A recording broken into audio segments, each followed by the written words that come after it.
Do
think I already forgot how my build works.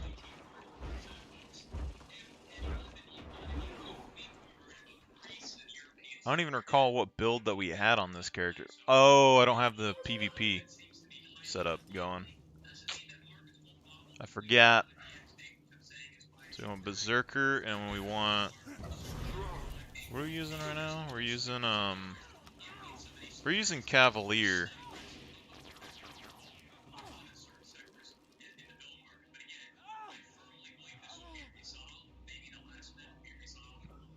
Hmm.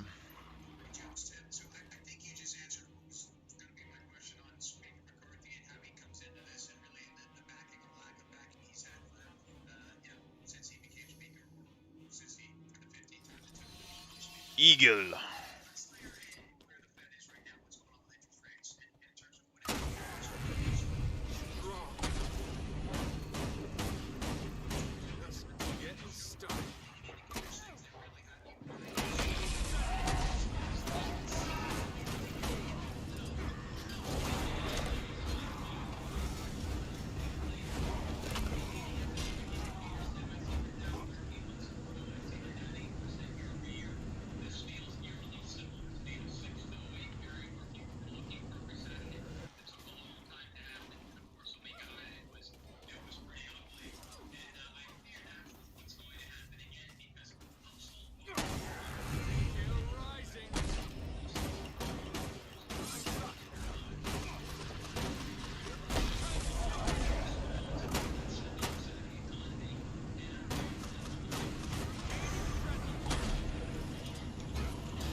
There has to be a way to have a balance between the power rifle warrior and everything else, you know? So like in this setup, for instance, we could have Cavalier Ruins, and these give us toughness, power, and then we're going to get that 20% damage buff in PvE, but it has a 20-second cooldown. You get quickness and that 20% damage buff. But that means that once you hop off your mount, you're going to get massive damage for 5 seconds. And even if we had power, toughness, ferocity, we could still use the burst damage and do all of the burst damage before we engaged in combat. And then you'd swap to your axe and you do 20%, or you could do your whirl with 3 seconds of crit on the sigil. That could be pretty big, you know? Like this.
Like, we have the key factors that we would want for this. Like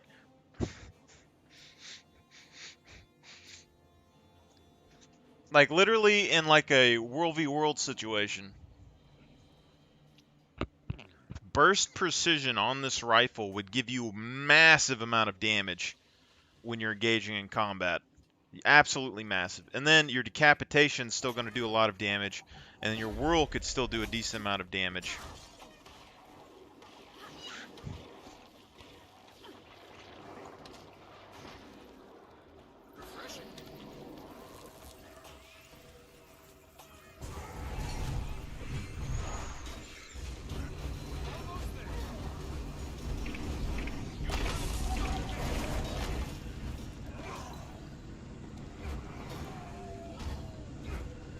Although I seem to be like losing.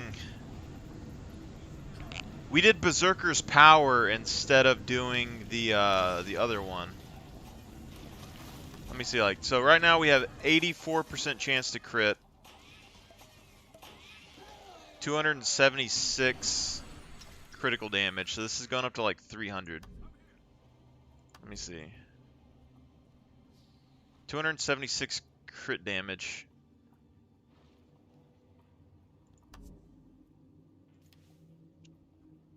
I think we did arms before. If we do this,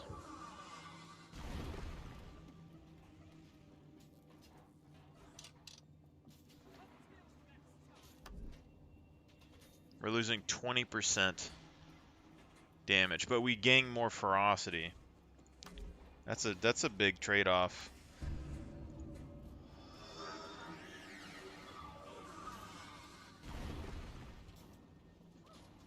And this, like, we're doing Brave Stride, but we should be doing, like, Peak Performance, probably. Actually, we probably should do Peak Performance. We can do the Kick, or we could do Bull's Charge. You'd probably do Bull's Charge in PvP, because it would help you close the gap a lot quicker. You could also do Throw Bolus, though, but I think it's kind of terrible. Yeah. So you do, like, Bull's Charge. So then basically you go into combat, you do this. You do that first burst, into second burst, into volley, into this, and then you would swap and go straight into a whirl, into a second hit.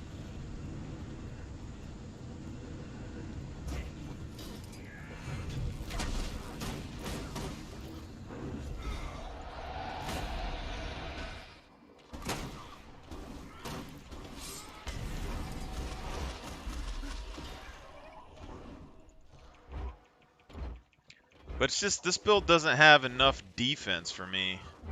That's the only problem I have with it.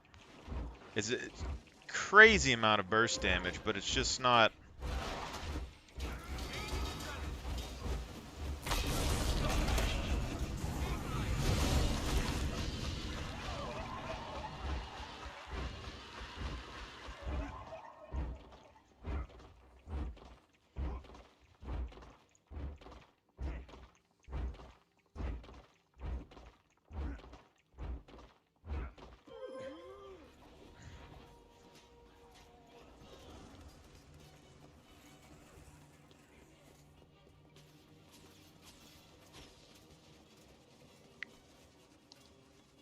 Because, like, even here, it's like, say you hopped off your mount, do this, boom, boom. You get 5 seconds of max damage. Oh.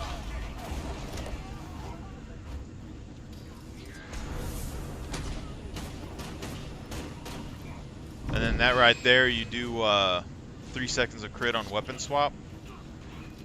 So you could do a axe engage into a weapon swap rifle combo on the volley 2 into the burst skills.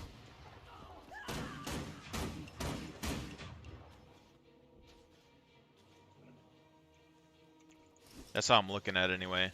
So basically, like, you'd be riding your mount. Actually, I can disengage here, so I can go right off the mount into this, boom, boom, boom, and then you would go straight into probably Berserker Burst. And then you'd have Rifle.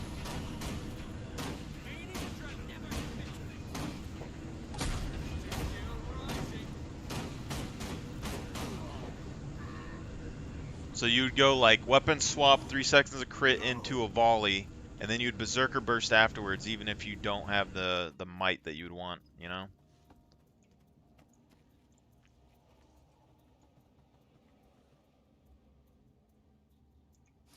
So you go disengage.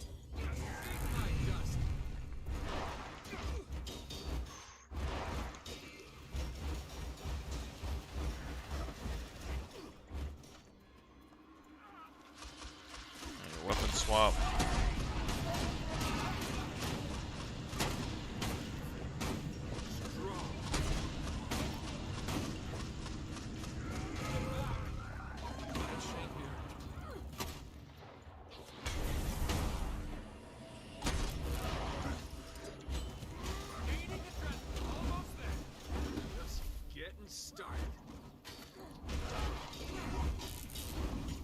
So even that right there is like 1,000 damage. Because we can't keep up 100% crit.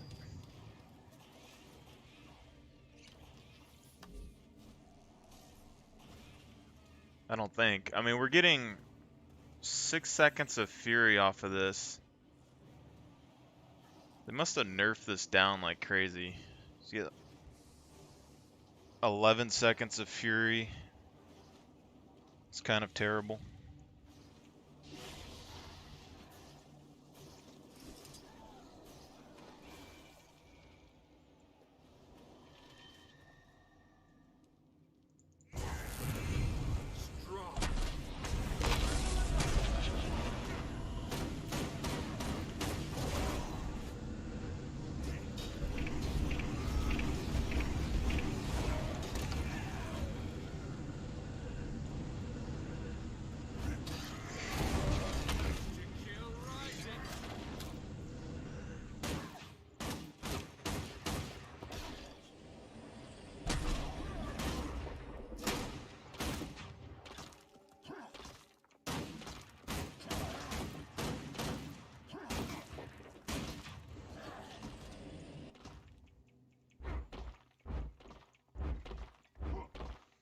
See, I think with a warrior group, you wouldn't have this problem, because I think you would still want Lesser Signet of Might. You'd still do Sundering Burst, and you would still probably do this crit. But then you could do Soldier Ruins, or you could do the Ferocity Rune, the Crusader stuff. And you could swap this damage tree out for some defensive trees. Like, if you didn't care about the Ferocity bonuses that you got because you had enough warriors, this lets you have so much more flexibility on stuff. It's absolutely insane, actually. Alright, let's do us versus Ranger.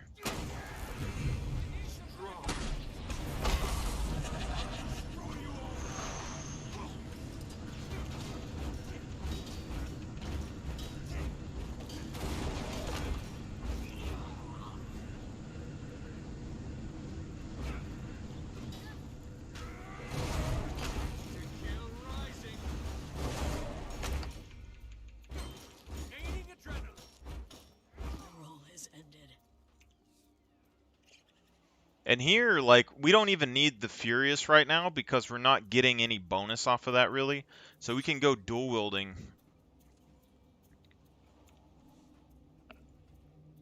I mean, we're getting bonus adrenaline, but it's not going to be that big of a deal, I don't think. Because, like, you come in here, boom, boom, straight into 2. And then...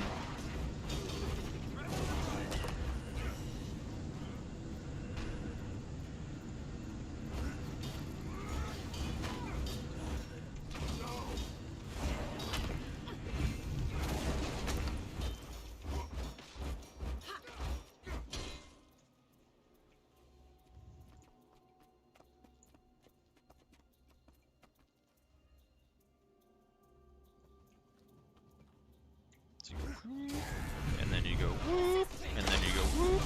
go woo.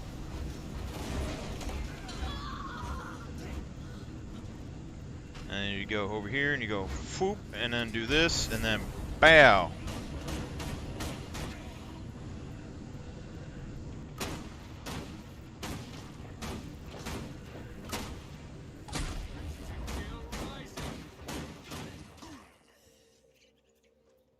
And you go here, and you go bow, bow, bow, and then you go bow, bow, bow, bow, bow, bow, and then you go bow, wah, bow, wah, bow, bow.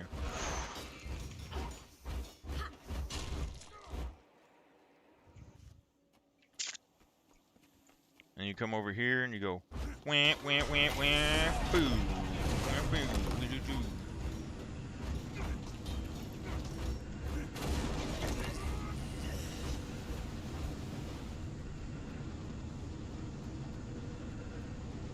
It just depends if you want to focus more with auto attacks or you want more decapitates, because the other build gives us a lot of decapitate damage.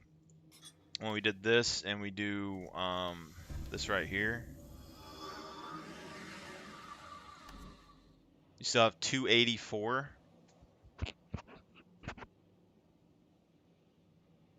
Yeah, so I mean you get 284 with that. Now we're up to 277, but when you swap to this, it's going 262.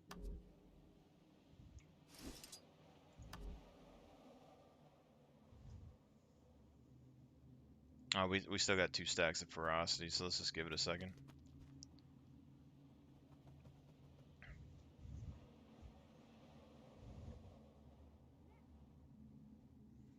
So we're at 250, and it drops down to 242, and then 250.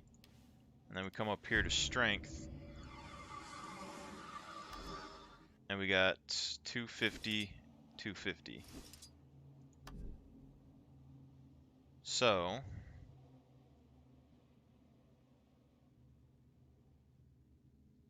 I would say, well, I mean, we get the 20% damage bonus here, though, to both weapons. And we're at 250. And if we go here,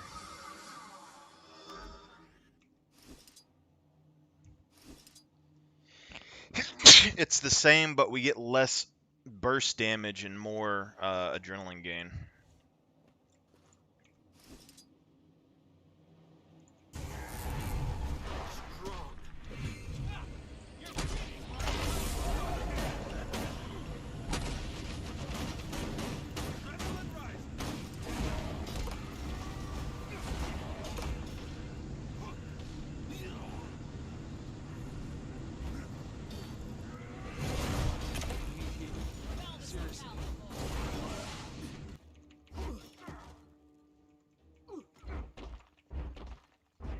I think with Axe, the adrenaline gain is actually pretty important, so you can get more eviscerates off, especially if you're doing might generation. It's single target. You can get it down to 6 seconds, so you're getting almost, you know, a might a second, as long as you keep the attacks and stuff going. I don't think it's terrible, you know. Like here, you can do that into this, and then straight into that. But you see, like, each auto attack, we're getting, like, 1 combo rotation, and you already have your skill back, you know?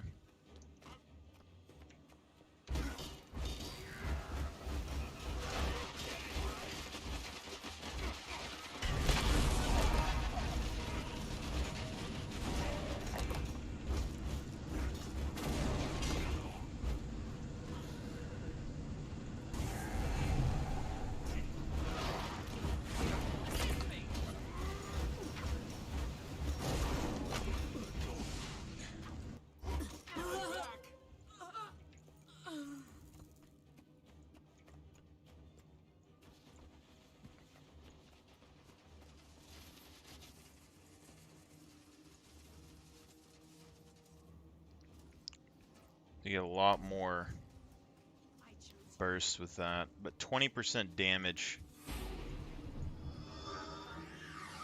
on a rifle alone is pretty good. We're losing a little bit of ferocity, but it isn't much, and we're getting a massive damage boost, so.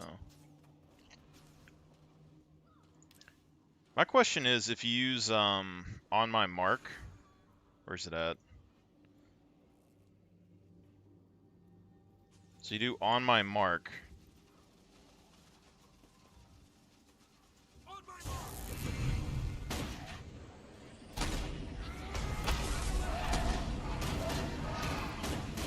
That gives you the maximum amount of damage that you could have for your early burst.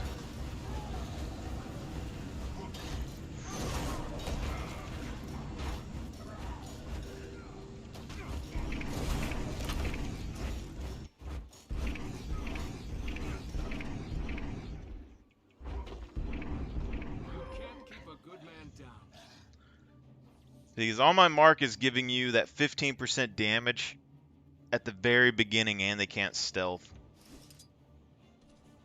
Which doesn't seem super important, but like if we do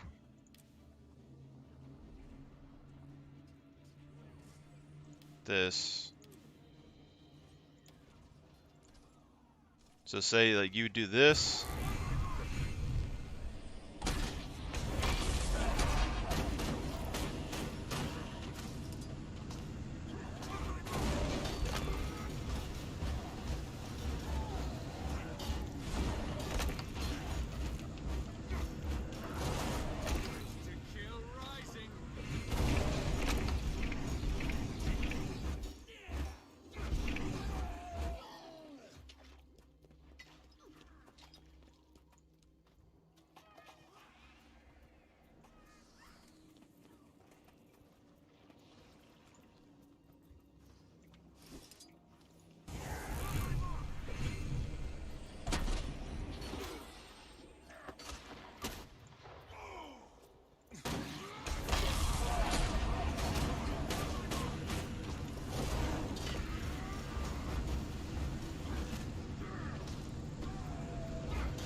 I think it'd be good to have that 100% rally, though.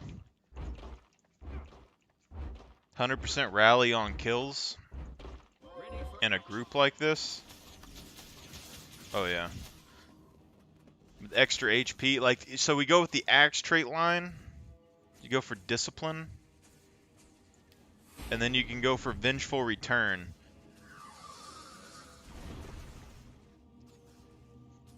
Because you'll gain more health and endurance when you rally. And then you would have a lot more potential.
Why I'm still in combat, I have no idea.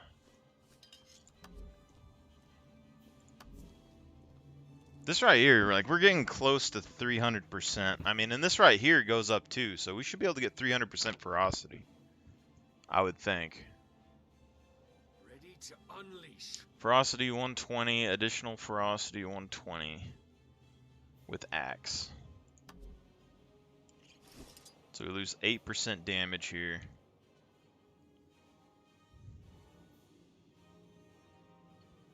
I guess we hit a golem.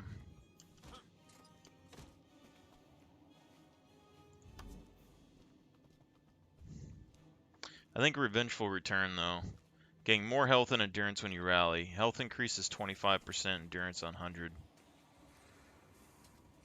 But this right here, like, increased strike damage per boon on target. Like, against players stacking, where they have, like, 10 boons. I mean, you're talking about a big damage buff. Need some healing here.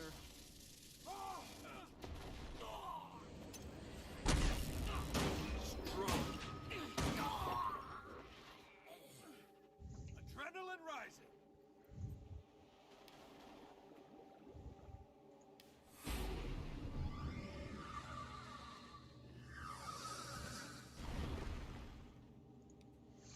The peak performance damage, though, I think would be pretty massive. Or the stability, like if we do Bull's Charge into stability here. But if we don't have on my mark, we won't have as much stuff. But we would be able to basically do more physical damage, so there is that.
See, if you don't run Berserker's gear, then you could get away with not having Bloody Roar, maybe.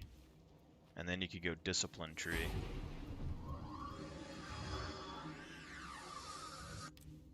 Then you do this.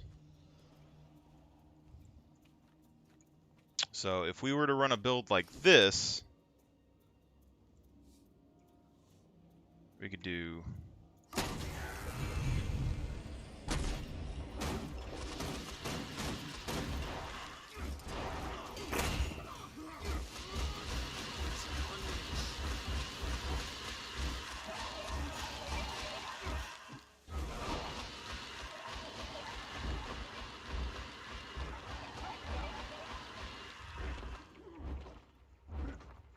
I'm back.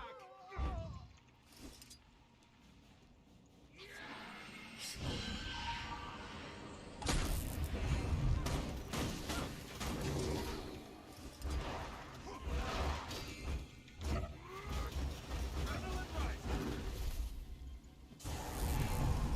Strong.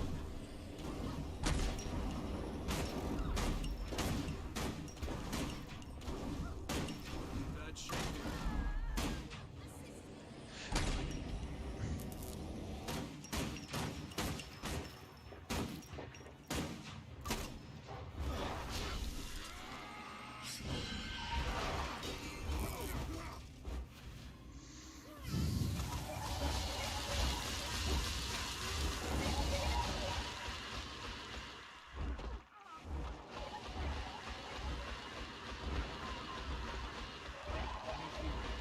Seriously, you can't keep a good man down. Just getting started.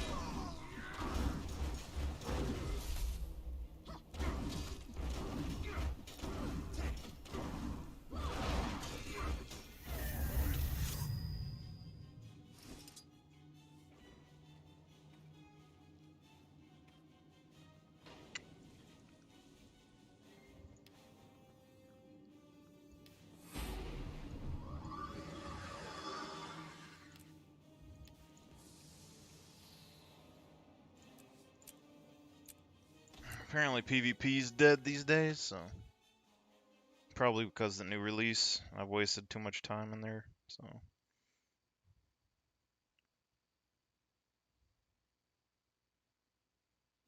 to the Camp Report. This is me, Ray, reporting live from our studio in New. Stay sharp, Camper.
Six seconds of quickness.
See that right there?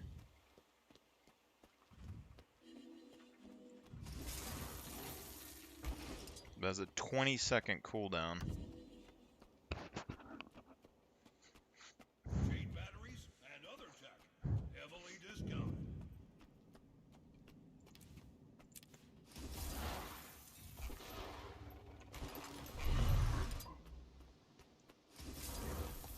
So we should be able to go straight into Berserker mode and then do an axe whirl.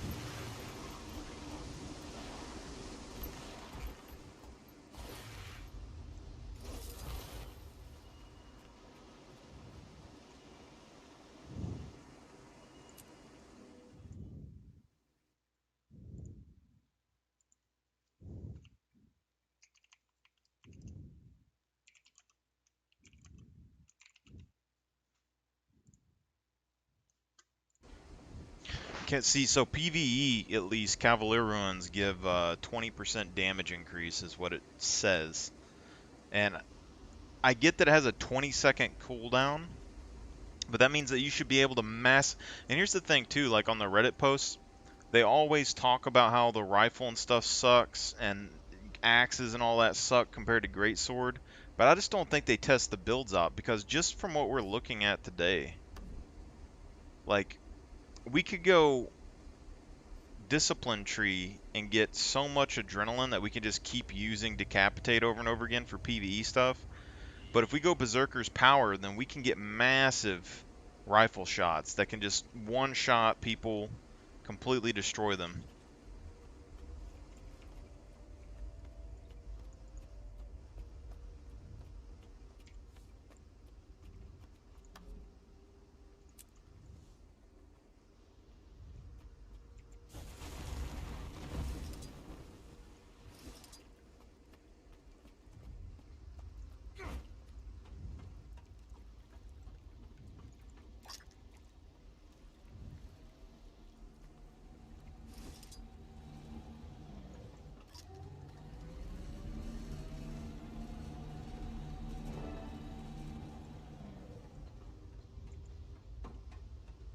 Oh, Commander, hi! You look refreshed and so lucid. I hear you've been busy. Certainly looks that way. And for good reason. Finn, please show the commander our latest masterpiece. Just like we practice.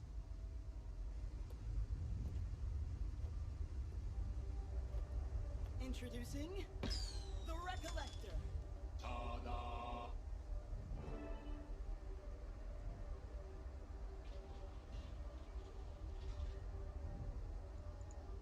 I'm not sure I follow. That demon took a liking to you. After further analysis, it's clear why. It preys on unresolved stress, vulnerability.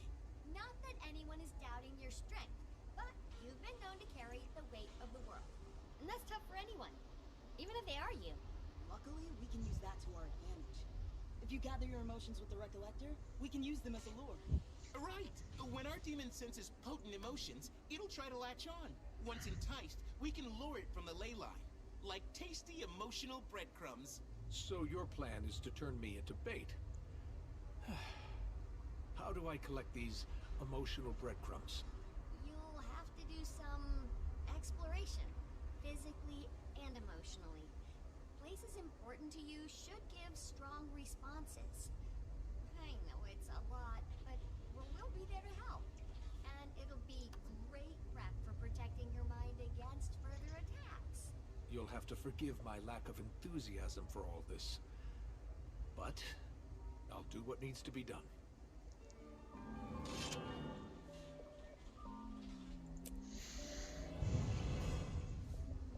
First mission coming back, and it's super easy. Got it. Power flow at 30%. Rerouting.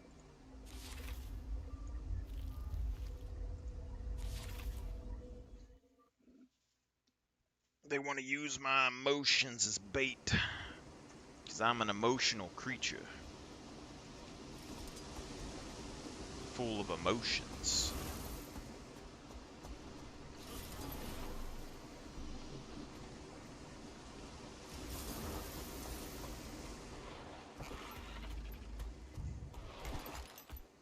We are the Cavalier. Doctor goes, the rest of us are next. Any job a mech can do faster? See, so this right here. So we'd run up, My J keeps use the ability, and then we'd go boom, straight into this.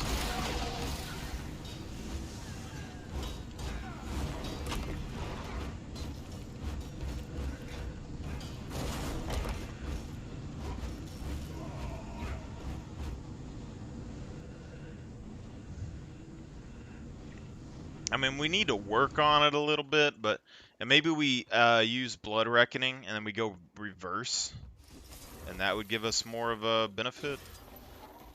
So we go Blood Reckoning, Berserk, and then straight into the Axe Whirl, and that'll give us most of what we're doing here. But we really want that Fury as well, so we need to go Competition in the echo action. Blood Reckoning and Signet of Rage.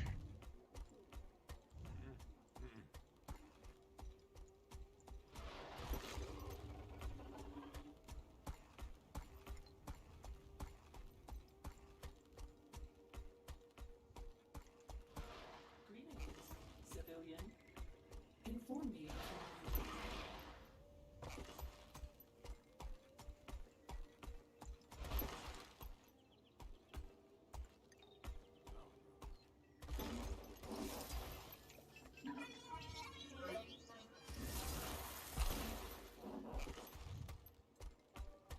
What's got you so glum?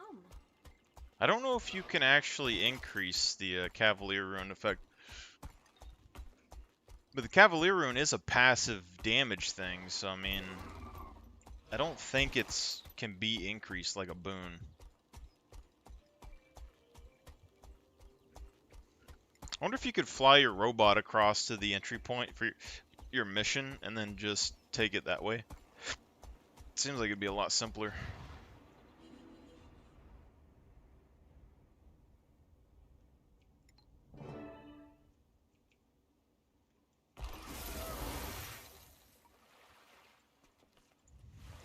Hey, Commander. So, Kaineng, huh? At least it's convenient. Yeah. Sorry, I don't mean to pry. I just... Hey, at any point, if you get worked up, I'm here. Dealing with this stuff is hard. Most people won't even try. For what it's worth, I think it's pretty damn brave to do this. And yeah, I'll be here. That's all. Thank you, Yao. Suppose I should get started.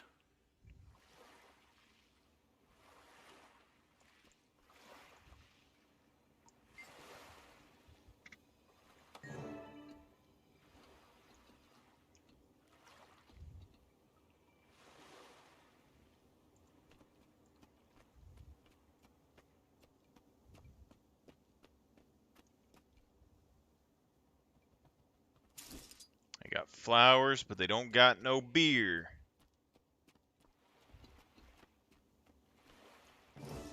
Yeah, you said that. I can't change who I was, but I won't give up on who I want to be. And who, pray tell, is that? I don't know. Someone better.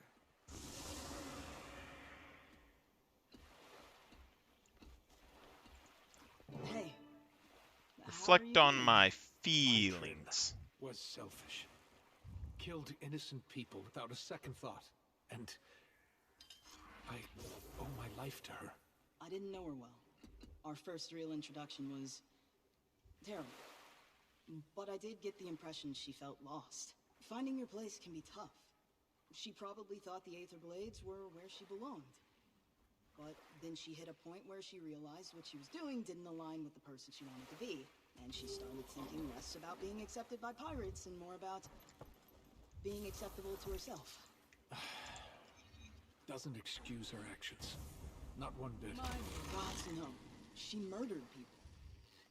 Maybe just acknowledge that she tried to do something right at the end. Not everybody does.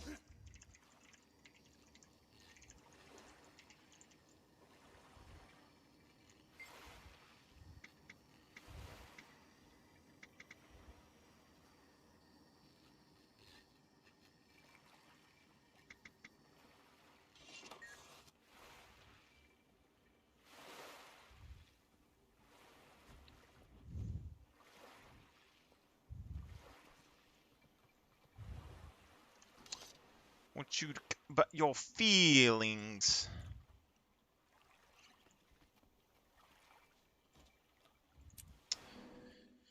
Your feelings. Open up about your feelings, Commander. You're a hardcore hero who managed to kill and save the world. A long chase from Joko's kingdom. I was traveling with another sun sphere named Keter.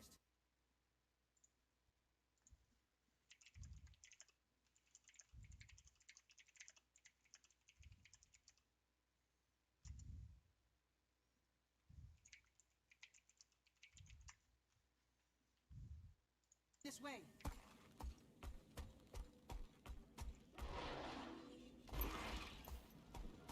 Last.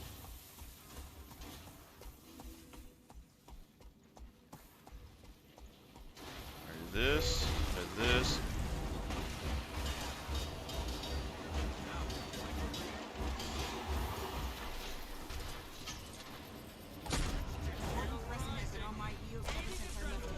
Joko set those traitors on the Sun Spear centuries ago. They're determined to see the last of us. I don't know if we can actually activate our rifle. We might be able to get the first rifle burst off, but I'm having a very difficult time doing the axe burst, you know?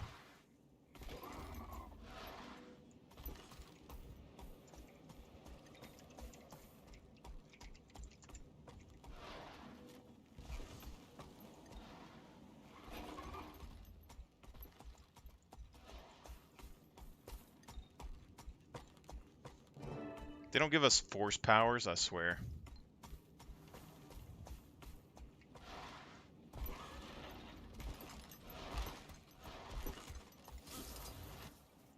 Commander, hey, arid enough for you up here? I'm not good at this, but I wanted to be here with you and, you know, pay my respects. I barely knew him. And then he was gone. He did a lot of good in the time he had. That's for sure.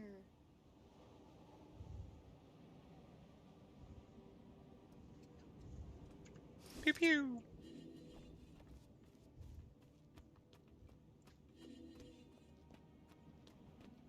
Explore the era for mementos from the past. Mementos.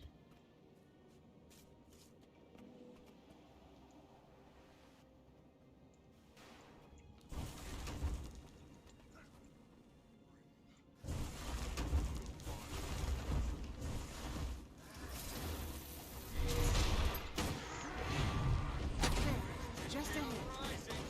That's promising.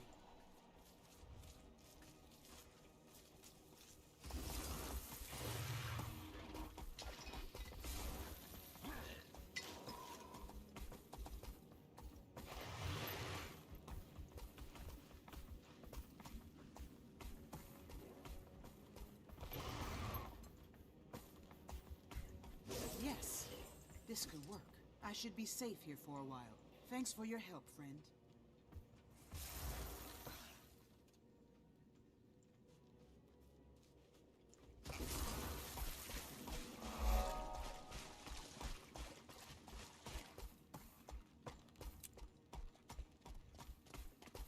Search for memento. This is the kind of stuff where the flying mounts would be useful, and I would actually use them probably.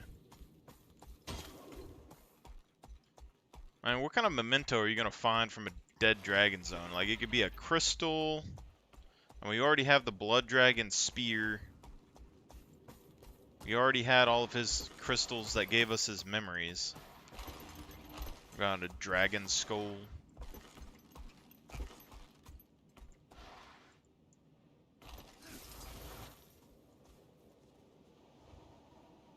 It's a scale.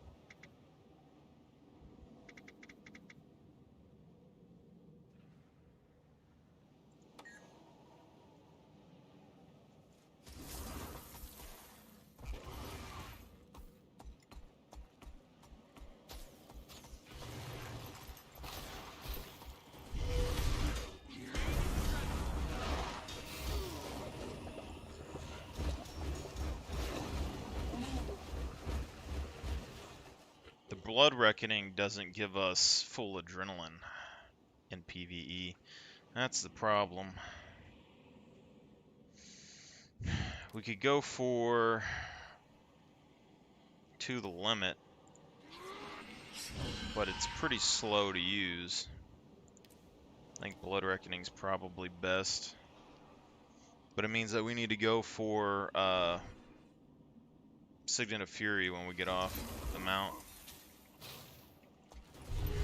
So you go Signet of Fury into this, into this.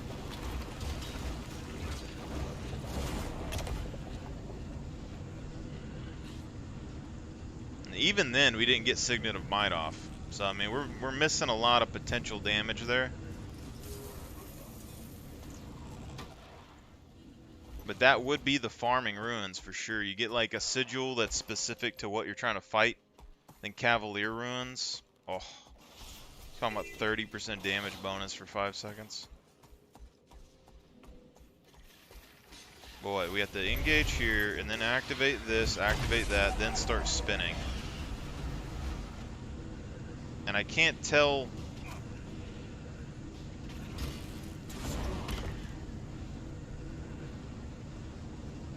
It doesn't seem like we have enough time. Like maybe I can. What's up, Twista? Twisted Rebels. Mail carrier birds are neither reliable nor secure. In person. Think you can What are you doing?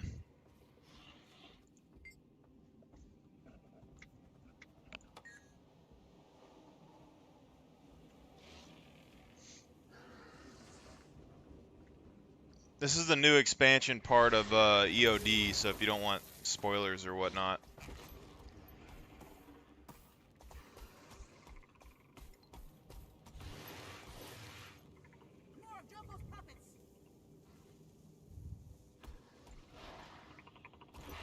The devs are trying to get our hero to open up about his feelings, though. Devious devs.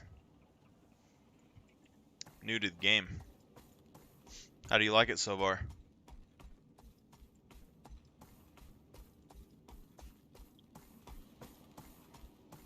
I'm missing something here.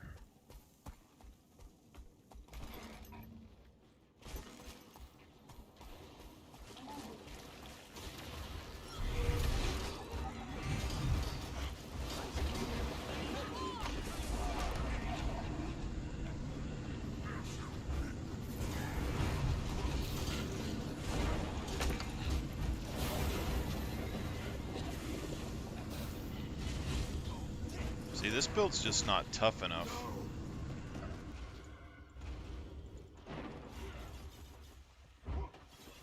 I need healing. Yeah. Seriously. I wish I had the money to make a game on my own, but Guild Wars has been my game for a long time.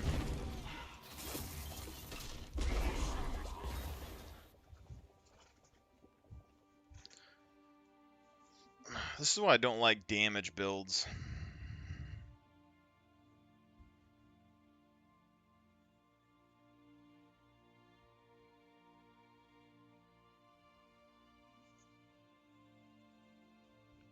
What class do you like playing?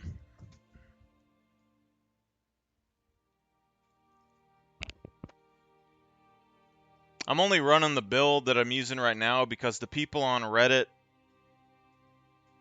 they say rifle sucks and there's no build to make it work DPS wise and stuff. I kept telling them rifle has a use, but if you do a full damage build, it doesn't work out very well, you know?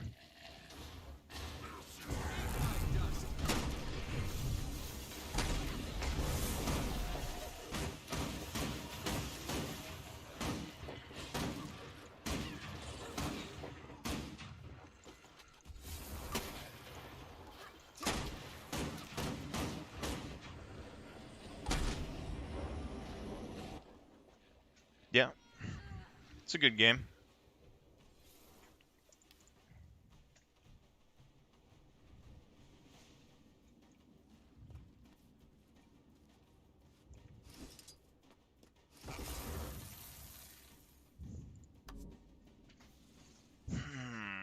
I mean, I could do might makes right to make this better, but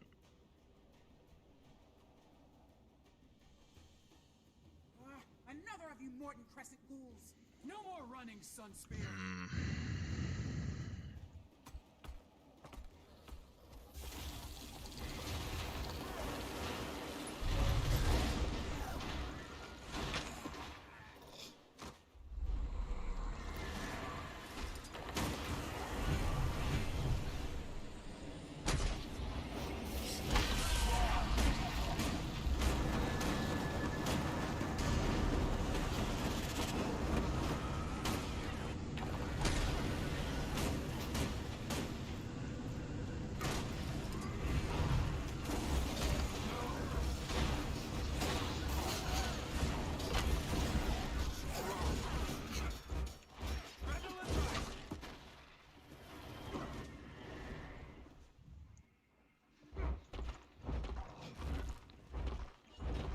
Condi is condition.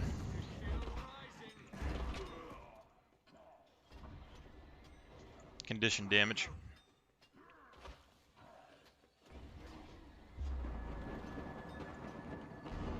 See this right here, we got two warriors with two different builds and we both have damage setups and you just die versus one boss. But everyone on Reddit's like, you gotta have full damage, DPS, everything, you know? It doesn't work that way, man. If you don't have a full team, it just doesn't work that way.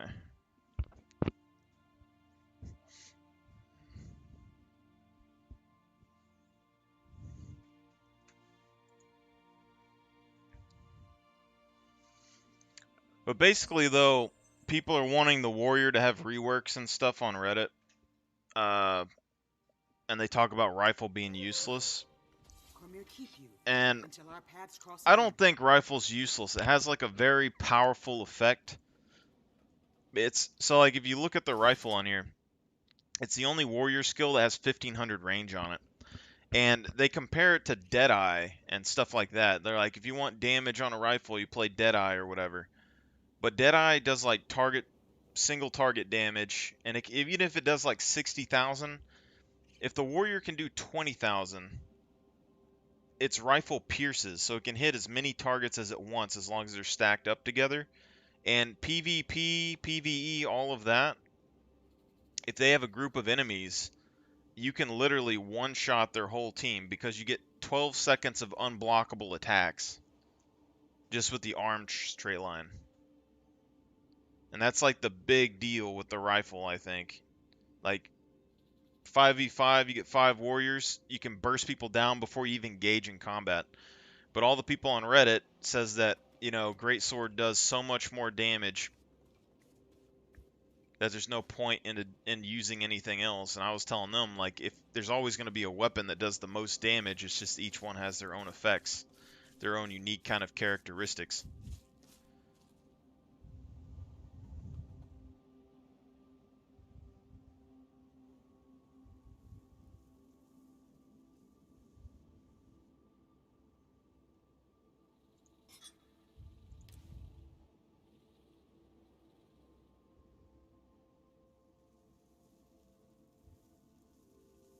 Running into adrenaline problems on this one, though. But yeah, like... Well, the thing is, like, with Warriors in particular, most games I play, they get nerfed down, and everyone thinks they're terrible. And then they stop playing them, and then they complain, and they want, like, people to buff or completely change the Warrior. But from what I see is Warrior has the highest armor and highest health pool of all the classes. Right now you can have stability, you can have immunity to any slowing effects, and he has a stackable... This aggressive onslaught is the only stackable movement speed increase I've seen trait-wise on a lot of things. So even if you did like Berserker stand or Frenzy or whatever on here, you can get this 25%. Then you can get Swiftness. You can set up for infinite Swiftness And there's a ruin that gives you like 66% increased movement speed if you have swiftness on. So you can literally be going like 100+% movement speed and not being able to be slowed, and use a rifle or a melee weapon. But the thing is that they always measure all their builds with DPS. So everyone in this game, for PvE content and stuff, they measure their builds with DPS. So they want the highest DPS on their build that you can, and if yours is lower, then it's worse. Because they get in these very specific groups of people that rely on each other to like heal and give each other boons and things. But in a vacuum, like what I'm doing right now, the build doesn't work because I'm alone. It's not strong enough. But the thing with warrior skills and what I was telling them though is that a lot of warrior traits and warrior skills are actually made to work together in a group. So like this rifle, I can go full damage, and you can see how like I have all this bonus ferocity, bonus damage when like burst wise, I can go Berserker's Power and it'll give me more burst. But if I want to do more DPS, you can go Discipline Tree, Axe Mastery, and then your main DPS is your axe. And then when you swap your axe, you're going to be able to get 2 bursts from your rifle and then swap back to your axe afterwards. So their argument that rifle isn't as good DPS wise as greatsword, the real thing would be is axe as good as greatsword, because that's where all your damage is going to come from when it comes to PvE content. But the power of the rifle is that, especially with Berserker, you can do kill shot. They changed this for PvE though. But see, Blood Reckoning, it'll recharge your skill. So you can give yourself an adrenaline at the very beginning. I can spike my ferocity.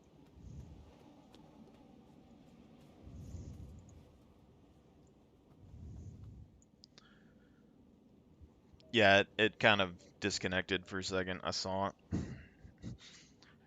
But basically, if you have a bunch of players that are stacked on top of each other, you can shoot through them, and since your shot pierces, the warrior's rifle is able to go through every single one of those players. And since the warrior has the highest HP pool and the highest armor pool, and the lightweight classes and stuff, they have skills that reflect projectiles or block projectiles. But since this is unblockable, it'll go straight through, and it'll hit every player there for like 20k damage. So you can literally just kill a whole army by yourself. You know? See like how it pierces through? I messed up the rotation, but basically you do that.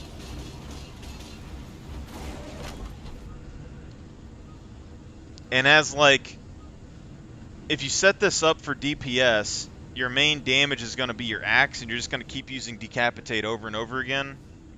And then you swap your sigils and everything. You take like Furious, and you take the other trait line to get as much adrenaline as you can.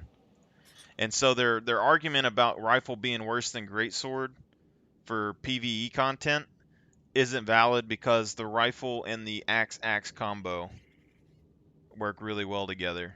So it's mainly just the axe damage, and then you swap over to the rifle. You can do a rifle burst with quickness into a berserker burst with quickness into a volley, and then swap back to your axe and go straight back into your axe damage. And since you can move while using the rifle, it's better. But in PvP and PvE, it means you can get 2 or 3 auto attacks off before the people even have a chance to engage you in PvE combat, you know?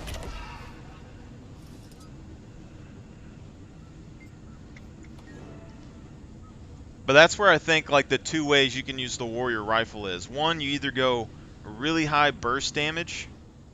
Well, it does like the highest might generation out of all the weapons, so you can use it for healing, because you can literally get 1 might for every target that you hit, which can give you absurd amounts of healing and endurance regeneration. But you can go high burst damage, and then you're going to be able to hit with this, which is, you can see it's 3,600 right here, but you're going to have all the damage bonuses and stuff. And then your Berserker skill, we get the bonus damage over here of 25%, and then you're going to get this 21% here, so you're already looking at like an additional 50%. But your Berserker is a level 1 burst skill, so it's 2,500.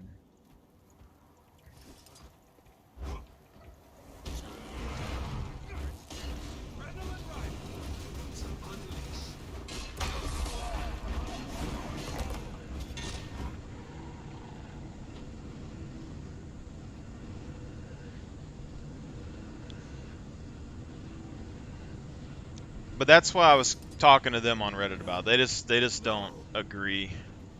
But I'm just saying that with this rifle, if you have 5, like even me by myself, and you have 5 people standing right here, I can burst, full on burst with like 300 Furiosity and hit you for like 10, 20k damage and almost kill your whole group, and you can't block it. You have to dodge roll. And then I can instantly go into Berserk mode, hit another burst skill, which is going to hit you for another 10k damage or something, and then I can go into a volley, which you can see is 4,245 damage, and all of these will pierce. And if you're stacking, there's a good chance you're probably going to be dead.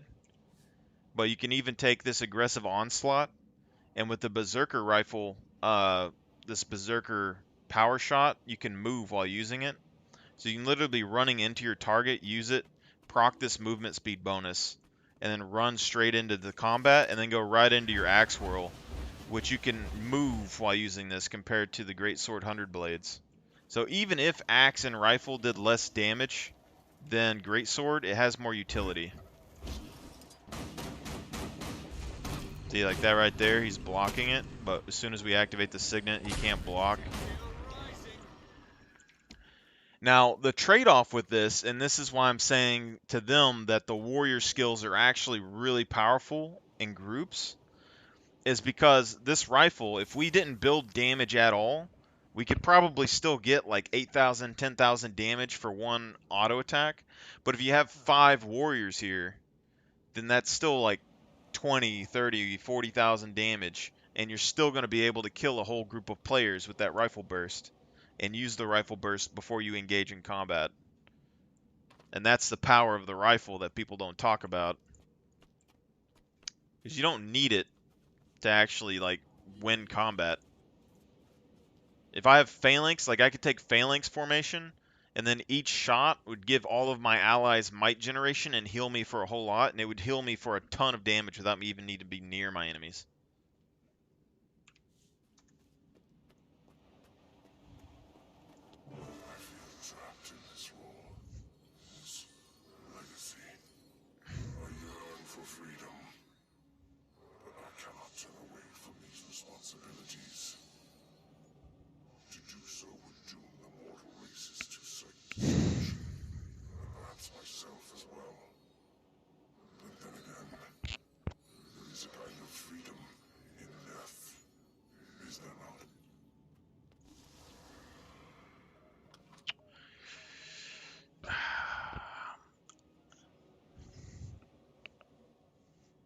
I kind of wish that the devs for Guild Wars 2 wouldn't keep doing these reflection things, though.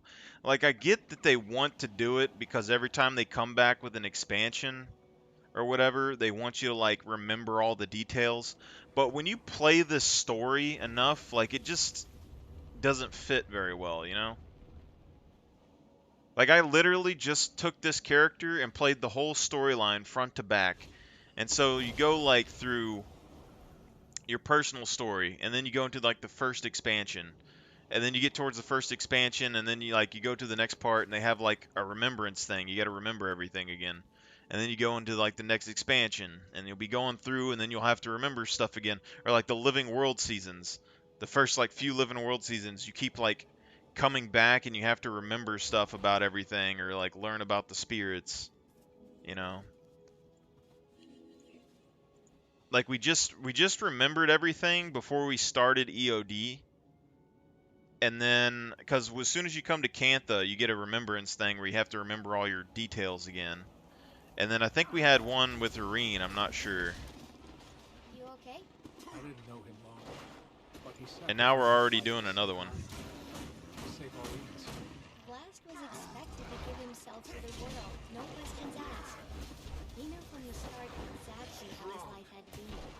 He'd either live to fulfill Glenn's legacy. I don't know if or this does as much damage as my die hammer, severed in though. the My hammer process. does absurd damage. Either way, he knew Hammer how it Rifle would end. Warrior would be Can't crazy. even imagine. Yeah. Well, if anyone knew Blast, it was Aurene. Maybe he figured if his legacy was already set, he'd only go along with it knowing she'd be okay. And by saving you, he knew he'd be saving her. So he did fulfill his legacy, Glenn's legacy, but on his own terms. I have a There's warrior that a uses kind of hammer. freedom in I'll that. probably make a build on this character. But right now, so this is my newest warrior. It's going to be my warrior that has all my main builds on it. But I only have 3 build slots. This next one is going to be a condition setup. So I have Celestial Gear, which is like my hybrid build. This one's like pure Berserker. It's going to be my rifle like test setup stuff. And then I have this one, which is power for my greatsword rifle. This one's going to be conditioned. Then I might do a hammer. And I want one that's going to do soldier gear or power, toughness, something. But I have like 10 warriors or something. I have a lot of warriors, all right? And each one has builds on it. So my oldest warrior, like I had 2 warriors of my originals that I didn't delete. And one of those is a Viking. And so his thing is he has hammer, sword, shield, and he has hammer, axe, axe.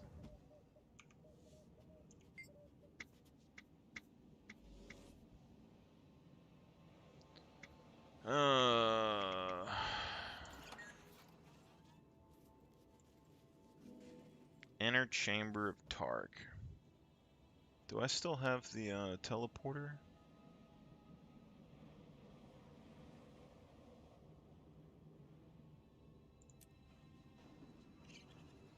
Do I not have that teleporter anymore?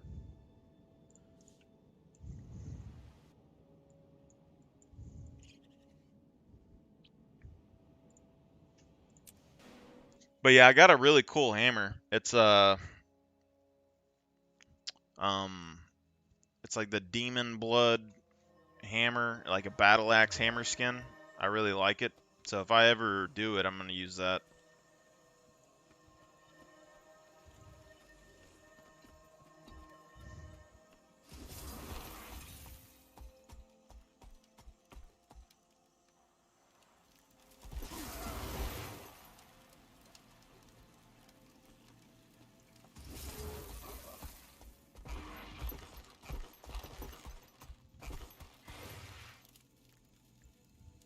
And this one right here, I'm using the Cavalier runes.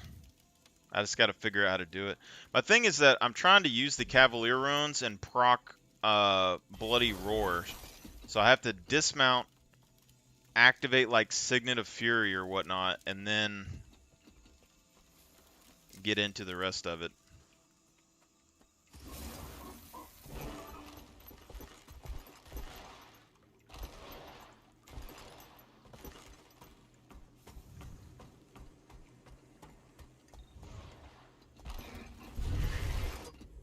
Hey, Commander. Not a bad stop for my first time out this way. Ah, that's right. Hopefully not the last. We'll see. Never thought much about it. Never needed to. Until you, let's say, opened the door. That's one way to put it. Well, I should get to this. Good luck. You hit trouble. You know where I am. Yeah, that Blood Axe skin though, it's a big battle axe, but it's still a hammer. I really like the look of it. I can't explain what's about to happen, champion. But I want to share it with you.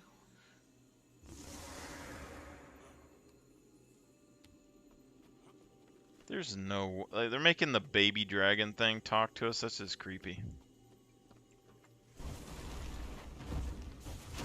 Inner fish. They should let me, They probably want me to fish it, don't they?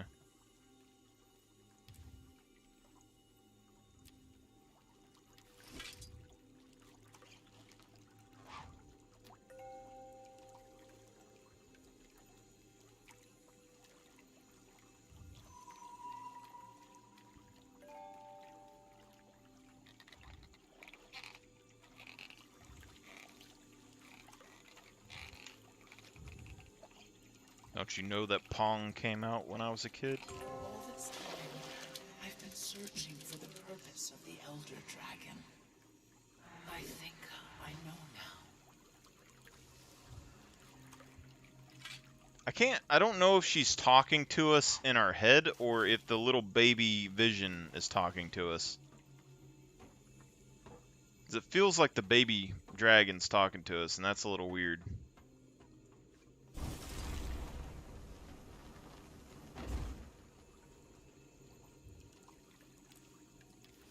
Let's see if I can cast it this far.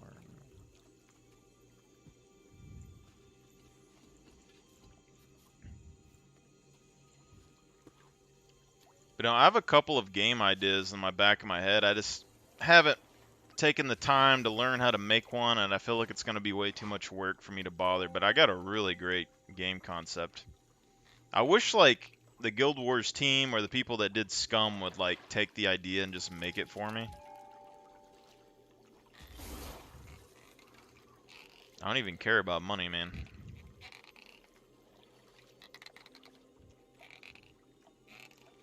But I got a simple phone game that I'm probably going to see about building at one point, just because I want to play it myself, just to see what it's like, you know?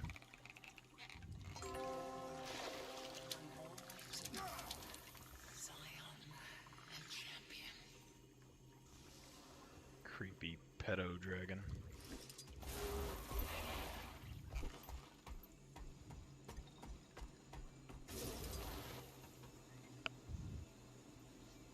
You're also telling me through this whole story, Irene went through like 3 growth spurts and like through puberty and she didn't get no dragon booty? Is that what you're saying? There's like 2 salt dragons in Cantha, you know? There's dragons out there. Irene's gonna have babies at some point, and we're gonna have to put them down.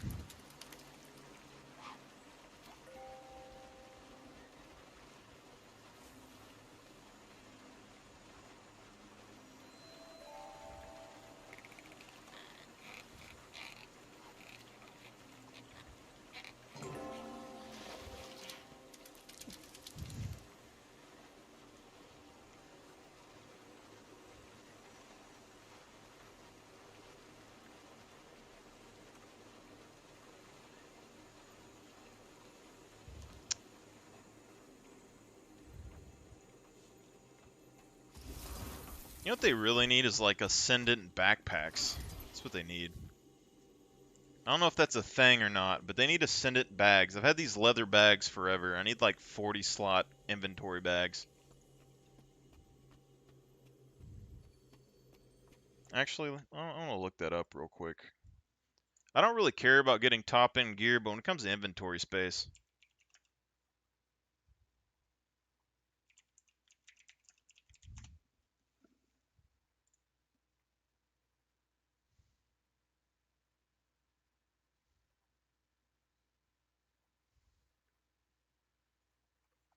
yeah, the max is 20. And it's been that for, whoa, hold up, 32 slot.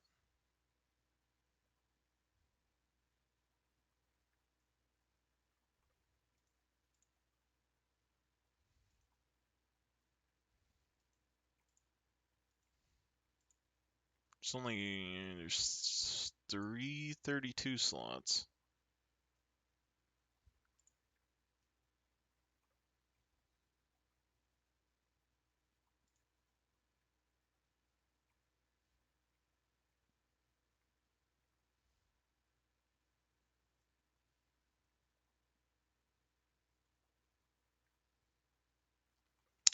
It's only a crafting thing. I don't want to craft, man.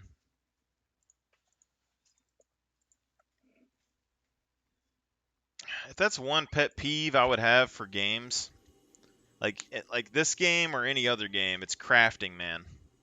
I get that people like crafting. Some people they enjoy it. I am not a crafter. In this game, they tell you they're not going to be forcing you to do anything, but yet like you have to craft to do some stuff. I don't want to.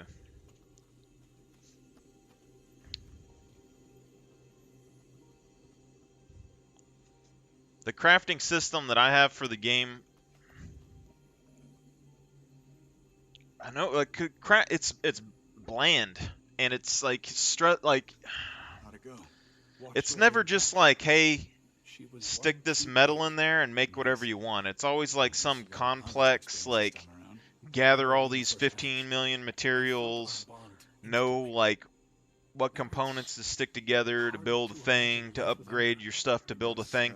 If it was just like, hey, learn some basic blacksmithing, and then go out and find whatever you want and make whatever item that you can dream of, I'm down for it. Alright?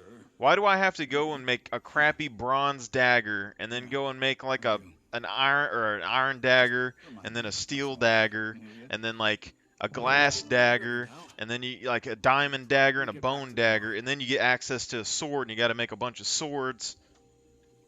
Some bull. The game that I want to build, how I implemented crafting, or how my writings are basically to how crafting will be used in the game, is that it's a profession. So instead of like an elementalist or a warrior or something, you have like a weapon and an armor smith type crafter, and they're a profession in the game. And so combat wise, they'll be there to repair durabilities and stuff on your gear. So if you go on long journeys, they have to repair your gear, so they have a role there. But in combat, they're going to be able to do like adjustments to your gear on the fly. So if you want to change your damage type or something, then they'll be there and they can adjust your gear settings so that you can fight bosses better. And then crafting wise, how I would do it for a game is that you would make a bunch of components for your game, and you would give access to the crafters to use them and kind of shape them themselves with in-game tools and make new items. And then there's tiers to the crafting, so you'd have like 1 through 4, let's say. So let's say a tier 1 weapon would be able to combine one type of magical open world power onto a weapon, and then a tier 2 would be able to combine like 2 powers onto a weapon, you know? And then, but how the system would work is that the monsters on the maps would be set up in those tiers. And whenever a crafter makes a tier 1 weapon, there's a percentage chance that it would be dropped by a monster in the open world. So the players would make the items that would drop in game. And I think that would be the craziest way to make crafting like really nice, because if you're a crafter, you would get to make one true version of your weapon to keep, and it'd be like the first version, like a collector's item. And then people in the open world would be able to find it later and be like, oh, that is a crazy weapon, and then use it, you know?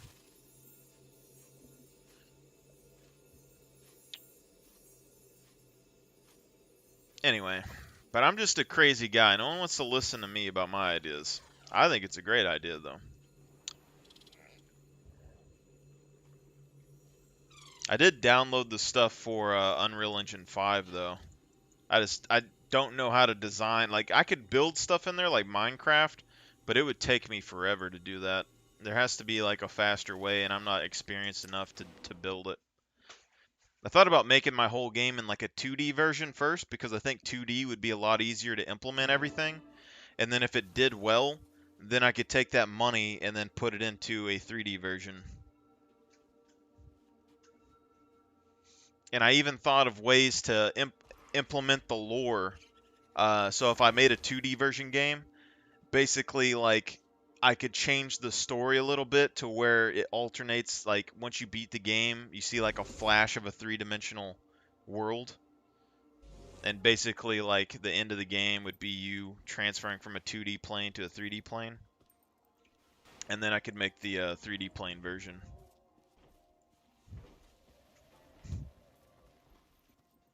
needless to say, I like to think things out, and I don't like making things too easy on players. Like the flying mounts and stuff, like they always make the game super easy on flying games, or like any game survival-wise flying around.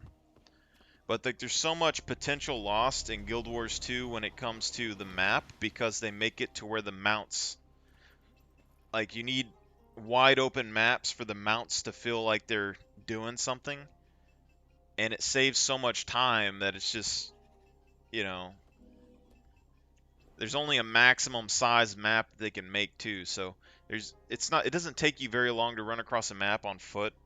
By the time you get a mount, you can just fly across this map in like 3 seconds.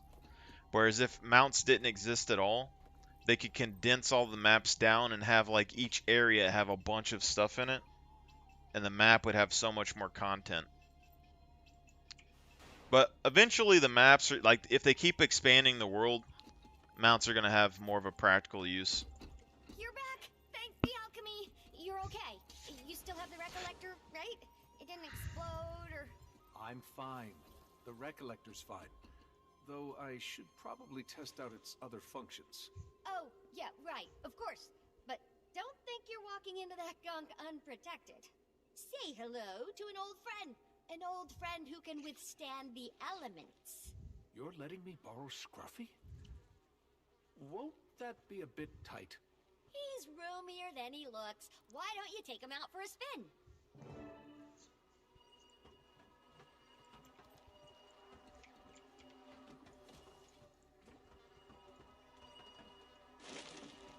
See, all these people doing stuff, it's just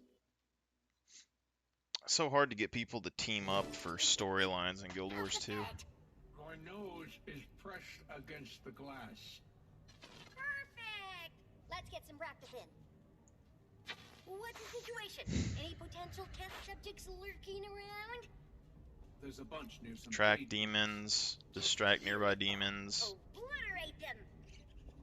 Or, you know, test out the non-lethal features. They're important too, but so much less Knocking them fun. down and causing damage.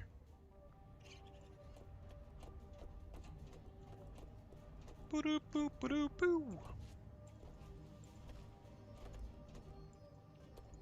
Demon. She says demon. These are like underworld demons, though. You know?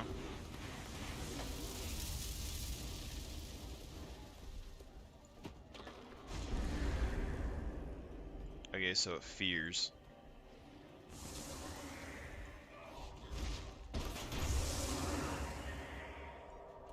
I mean...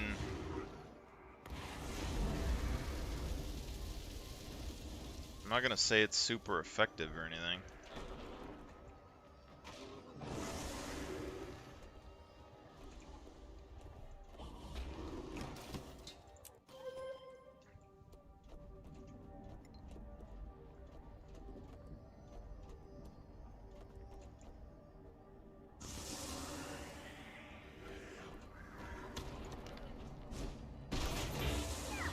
Enjoying yourself? I'll admit, it's cathartic. That's the idea. Sounds like everything's working as it should. Yes, but the effects seem to be wearing off pretty fast. I'm concerned it won't buy as much time. What? Oh, those greedy emotion grubbers. And these are just the wimpy ones. Oh, bring it back. Everyone's here now, so we can troubleshoot.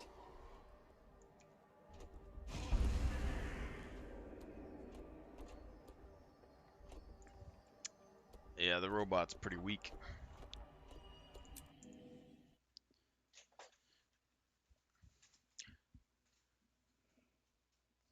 So even like the Fear Me shout that's on the warrior, like no one really uses it. I use it on a condition build for my celestial gear, because it's 5 seconds of fear on my celestial gear, which is pretty darn good, you know. And then you get 5 warriors, that's 25 seconds of fear, and an AOE, which is pretty nuts, you know. And it breaks bars really quick. I don't believe this. At this point, we don't have the resources to compete with their appetites. Yeah, by the time we lure the big guy to the surface, all those little ones will be tailing us. Especially when they get away from the commander. No offense. What if we block the path as we go? Could Finn knock out some more walls, bury them in debris? Only where there's structural weakness. Those walls are solid. Even if we had something with more pizzazz, I'm not sure how safe it'd be. Before you go blowing up the place, take a look through my storage crates. I brought a few extra supplies with me from headquarters. Sure, there's something useful in there. I need to make a different build for my guy as well, because this one is very high burst damage. But I don't have enough survivability to use the rifle axe combo solo right now. That's why I'm not a big fan of the damage setups.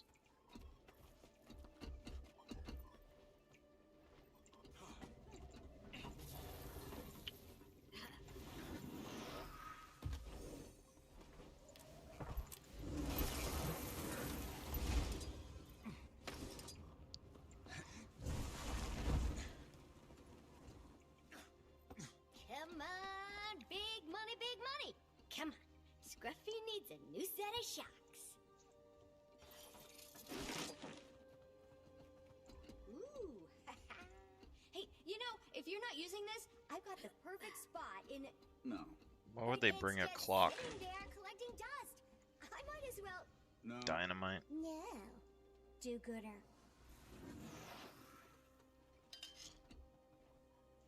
See, but I don't know. Like this one doesn't, like this game doesn't feel as much like an MMO like Guild Wars 1 was, but it feels more like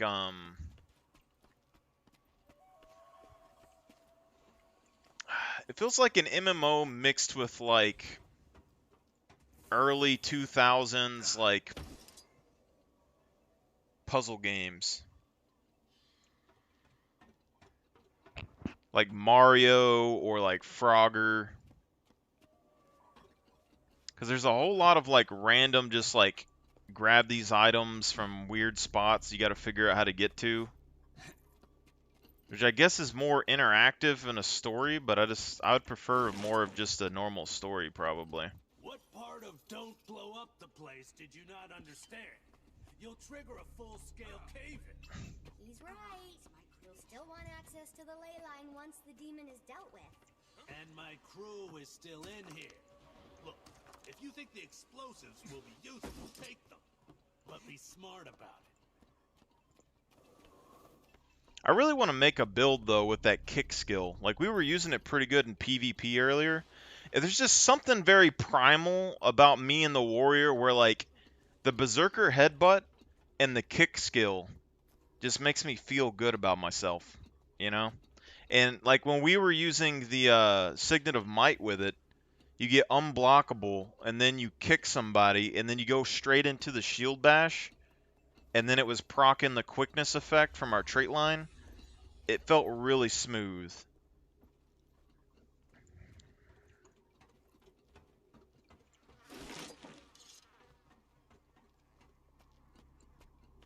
Like, if you're a warrior fighting on the front lines, like, what's more natural than kicking somebody with your foot and headbutting them in the face? Just to assert your dominance, you know?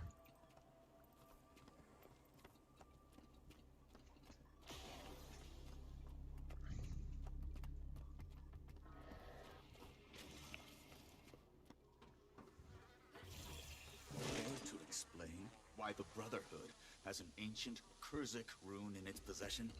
It was acquired from the speakers. Apparently, Tetra found it useful. And it's in our best interest to keep useful things away from Tetra. Of course. Of course. I mean, why return it to its rightful owners when we can shove it in a damn crate?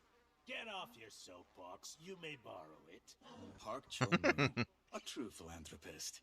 Considering that it's now Brotherhood property, I believe I'm being quite generous. And I believe that you believe that. Alright, since we have a Kurzerk armor on, and this guy's Kurzerk, we got the squad going. We need a Luxon dude. That's a start. Is anyone here versed in ancient Kurzik ritual magic? Anyone? Think I know someone who can help. She practically lives at the library in Arborstone. Really loses her mind over this sort of stuff. If we head to Echo Vault now, we can probably catch her. Let me look at this real quick. So if we do defense and we do might generation, peak performance, and then we keep the defense trait lines here. We're not going to have nearly as much damage as we had, but we'll at least have defensive stats.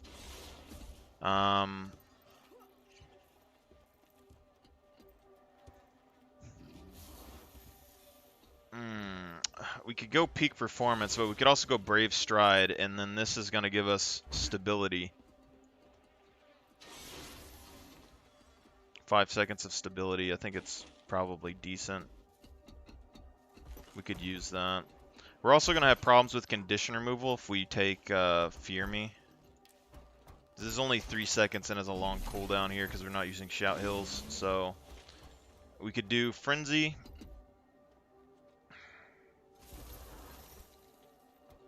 We're going to be losing a bunch of damage either way, how we build this. Berserk Stance is going to give us the most adrenaline to use on the axe. We don't have the unblockable attacks here.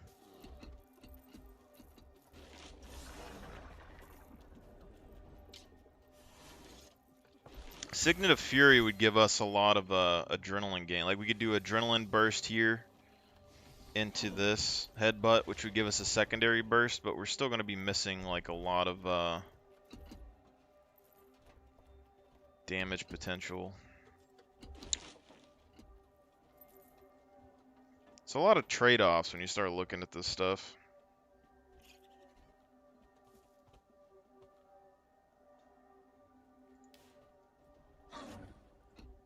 Because we don't have the arms trait.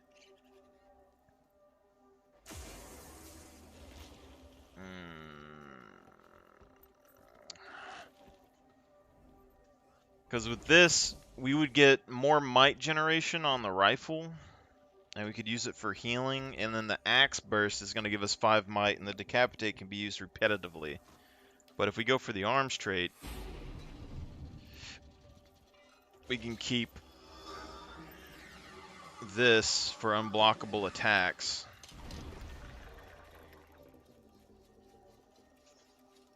Even if it isn't the best. And then we'll keep adrenal health. I don't know.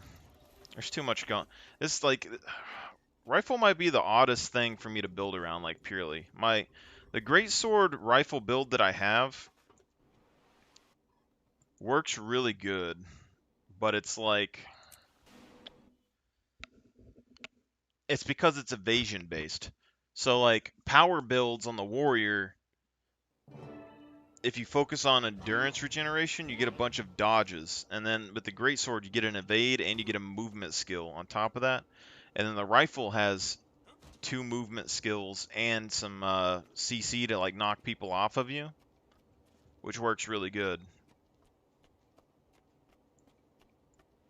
And then you can stack that might for long range healing. This auto attacking, you get more might, which gives you more healing and more endurance at a range distance. But when it comes to axes, like the axes don't have any evasion, but they also don't have to stay in one place. So they suffer from same sort of thing that sword shield does, but they're more mobile and they do more damage.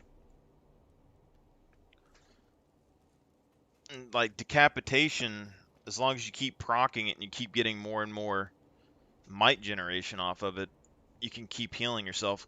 Before we were using bow and axe, and we had the aristocracy runes on our armor. So every time that we used decapitate, we were getting 10 might every time. And that was a lot of might generation here. Like 10 might. Yeah, so we were getting like 1,000 health or something every time that we used decapitate.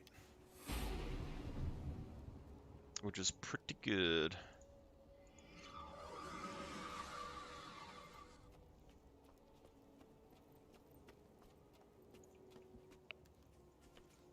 Look who it is. I was starting to think you forgot about me. Sorry I've been such a stranger. Promise I'll drop by more. I have a lot more time these days. Well, except today. Okay, I'm guessing that's a glitch, because he's not here. Search the archives for information on Kurzik ward spells. I don't like this. Not one bit. Me neither.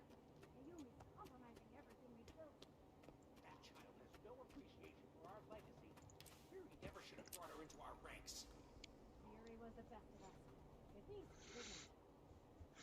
See, here I can at least use my Raptor engage, and since I'm using this setup, I don't really have to worry about my adrenaline gain. I could still use Headbutt, like I could dismount Headbutt into Berserk, but I could just dismount straight into the Whirling Axe and then use Berserk, use that first burst skill, and then go back, use Headbutt, get a second burst skill.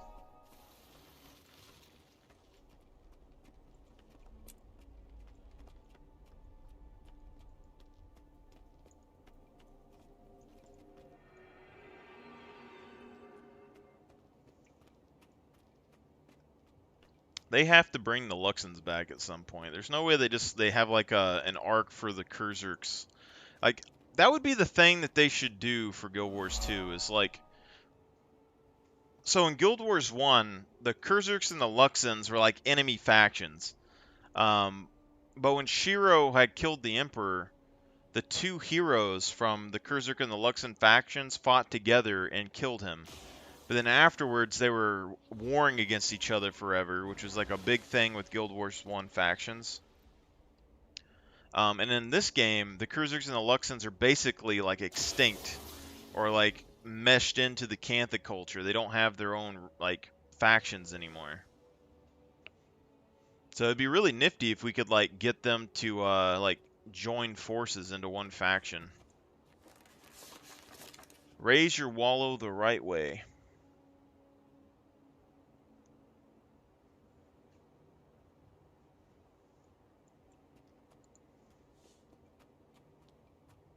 It's always good to have more book lore. Saint Victor.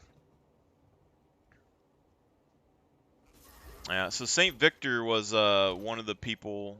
I think he was the Kurzer guy. No, that was Zuhelser. I thought Victor was. Hold on.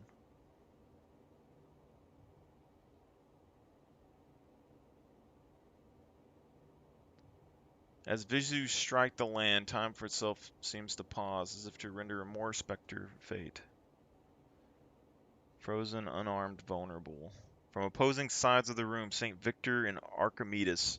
Yeah, so St. Victor was the Kurzer guy. Archimedes is the Luxon hero. And this is when they were killing Shiro. Together they strode side by side, two bodies, choreographed by destiny. St. Victor grabs the first of the blades. He palms the handle, steel hot with Shiro's fury. Archimedes grasps the second, each angle a blade toward Shiro's side. Shiro inhales, closing his eyes, waits. The pierce of the blades is inconsistent, cold, yet white hot. Concentrated agony. And it begins. Reality imploding into pure energy, sight and sound burr into something indistinguishable. The sheer force of life collapsing upon itself. Existence is a fast wind, deafening hum, a hue of jade green. Then nothing. So, right there, Shiro Togachi was like one of the big villains in Guild Wars 1, and he killed the Canton Emperor. The Canton Emperor was doing a ritual which Dwayna had given him power, like the Canton Emperor's power to do like a ritual in the past for something. I don't think they ever really specified. It's been a while. But Shiro was basically the Emperor's bodyguard. And he's like an assassin guy for like a long time. He's like really strong. And but a fortune teller like kept talking to him and making him like crazy or whatever, and ended up getting him to kill the Emperor for him. And then Shiro gets killed by the Luxon and Kurzik heroes, and then explodes and creates the Jade Sea and becomes like a spirit and comes back and like starts doing the plague and everything to Cantha in the first story. Justice City Tengu, a story of accompaniments in a Nukai. Award-winning memoir. Actually, oh, I can't read it again. I didn't see what date that was. I wonder if that was the, in Guild Wars 1, there was a henchman that you could get that was a Tengu warrior. And he had a storyline. It would have been funny if that was like his book.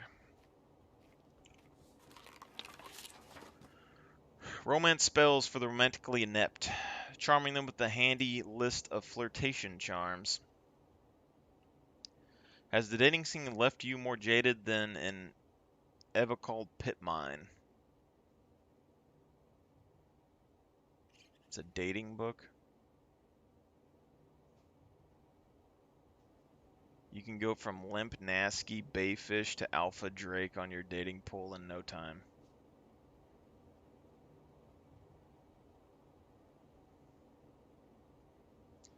Additional note and exemplary fine print readings exempting or slash or successfully performing.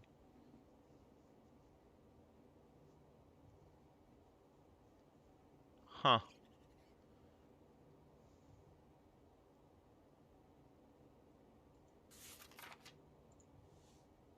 It's like a charm spell. I wonder if that's like a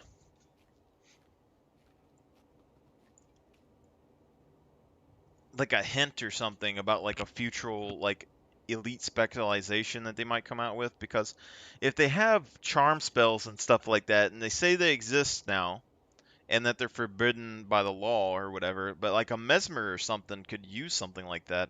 It wouldn't be like taunting your foes, you could have them fight for you, you know, like having them change sides. Pretty common skill set in a lot of different games.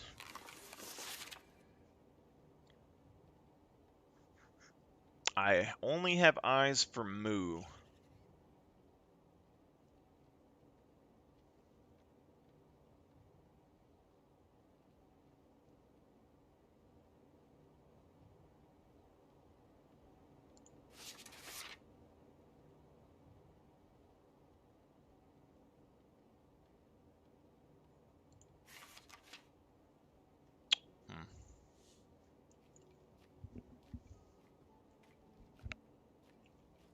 I wonder how old these candles are.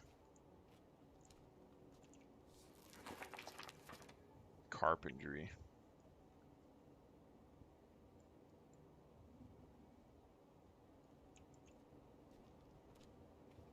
Carnivorous carpentry.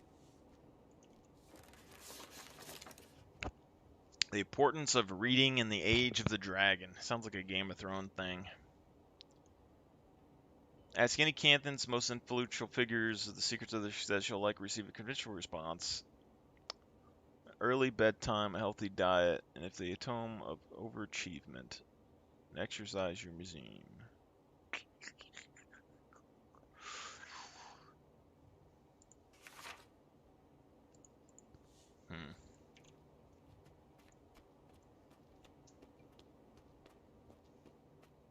I want to see how much damage this rifle does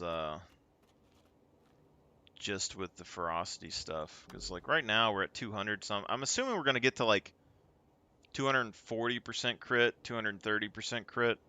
So we'll be like 60 to 70% like crit damage below what we were, but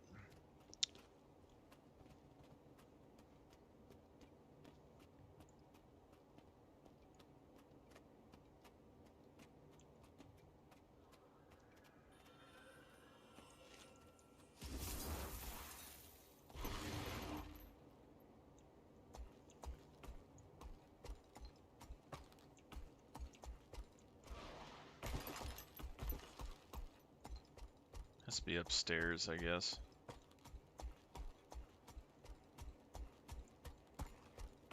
Tengu. If Tengu ever become like a race, though, I'm gonna definitely make a character name that. Tenguru. Make him like a ritualist. The Rise of Riko Makanami.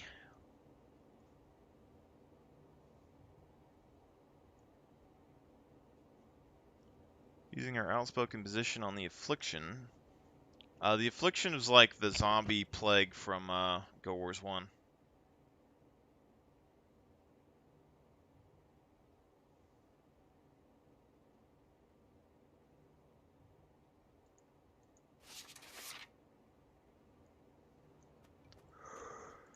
Establish the Ministry of Fury.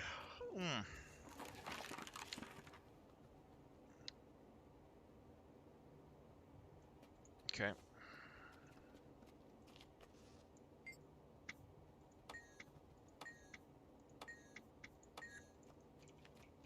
Ludwig's Anthology of Word Spells.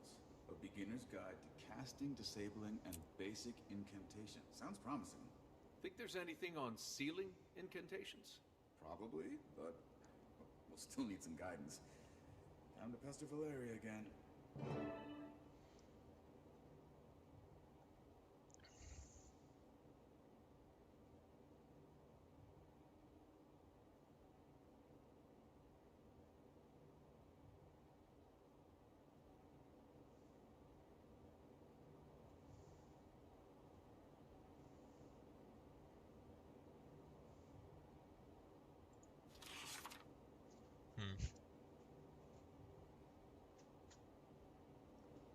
See, I feel like they could add a couple more elite specs, but eventually they would have to slow down on it because, like, ward spells and stuff, like if it's something that's, it sounds like something that guardians and things could use. There's like different classes, but I wouldn't mind like a warrior that has access to trap skills. There's a couple of ruins that are like really strong or look really good anyway that would have like traps as a thing. But I've always liked the idea of traps. Like, PvE-wise, they're going to say that traps are terrible, I'm sure. But the idea that you can put traps down and then engage in combat and bait people into them for, like, a surprising amount of damage just really appeals to me. Oh, welcome back, bookworms. Oh, is that Ludwig's Anthology? That's a classic. Try anything out yet? Well, we have no idea what we're doing. Don't beat yourself up. This takes years to master. Time is a luxury we don't have. You won't become experts overnight, but with a simple spell and a competent teacher, you might pull it off. How free is the rest of your day looking? I'm flattered, but this is above my skill level. You'd be better off asking the steward at the Historical Society. She managed to disable wards on some Zuhelzer relics. Not sure if she can cast or not, but she's a great resource.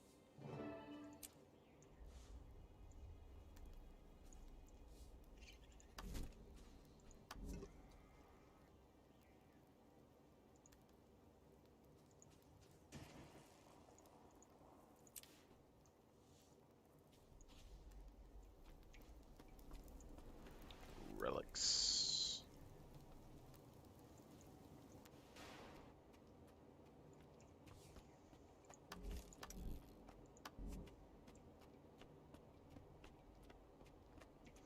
But yeah, if you had rifle warriors across from each other in like a PvP duel, firing rifles, they would either need really high HP pools or they would need damage immunity when they activated their rifle shots. So like you would want endure pain just so you could survive the rifle burst, you know? Or you'd want to dodge the rifle burst, but you know.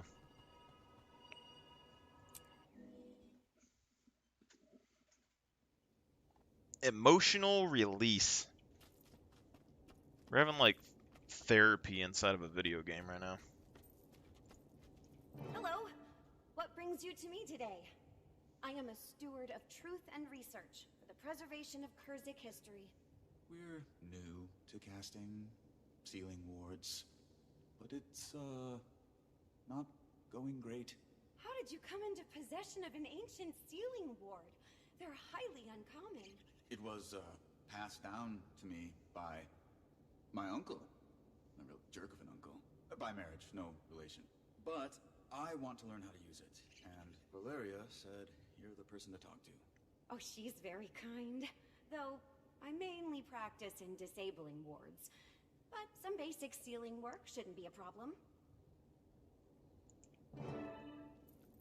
Now, you'll want to speak clearly, with intent.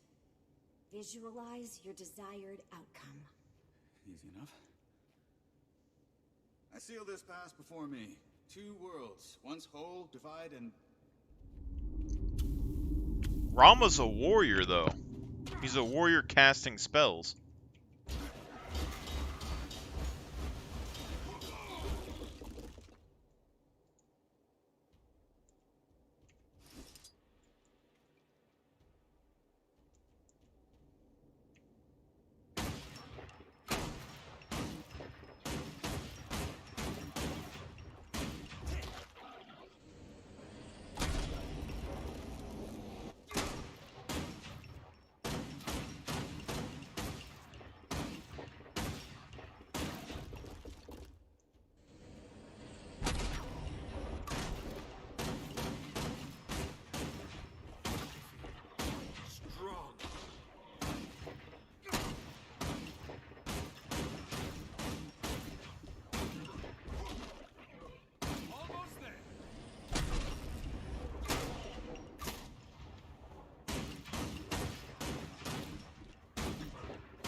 if we were in a group, then we could just do tactics probably. So we're gonna have issues keeping our might. We don't have enough might generation here.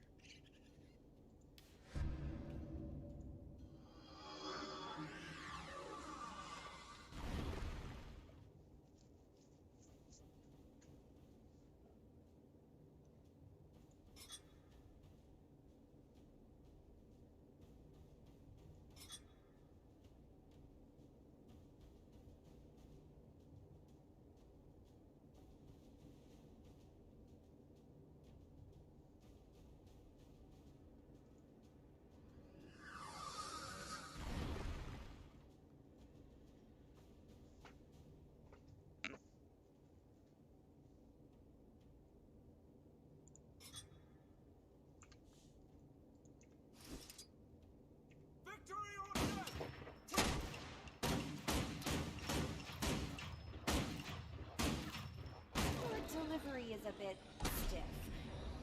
Say it as if the voices of all your ancestors who mastered this art now speak through you. I'll try to do that. Okay. Clearly with intent. Whew. Visualize. I seal this pass before me.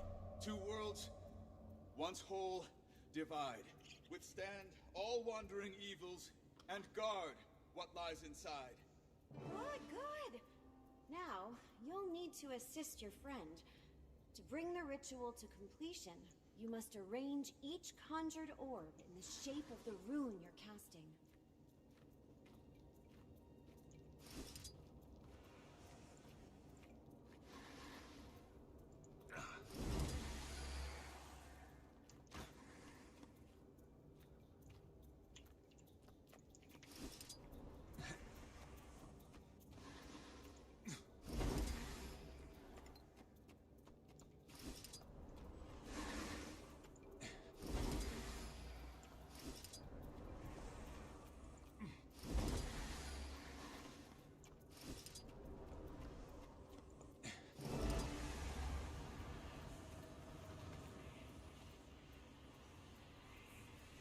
That's it!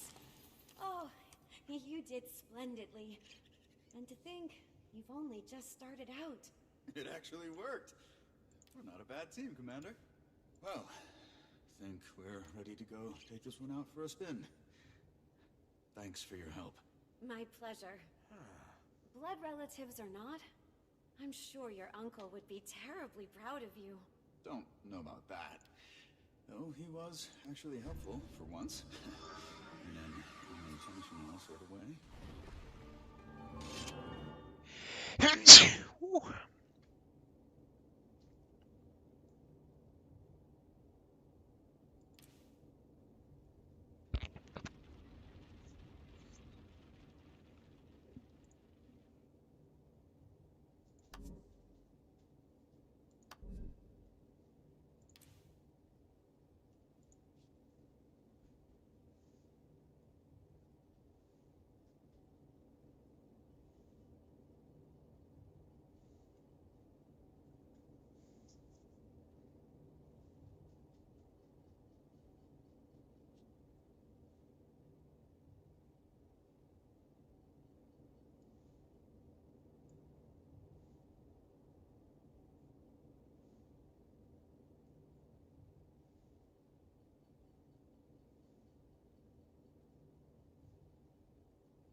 Actually.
This would give you 15 seconds of fury, but you'd lose out on that.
Go forth, my minion.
prepared as best you could given the situation.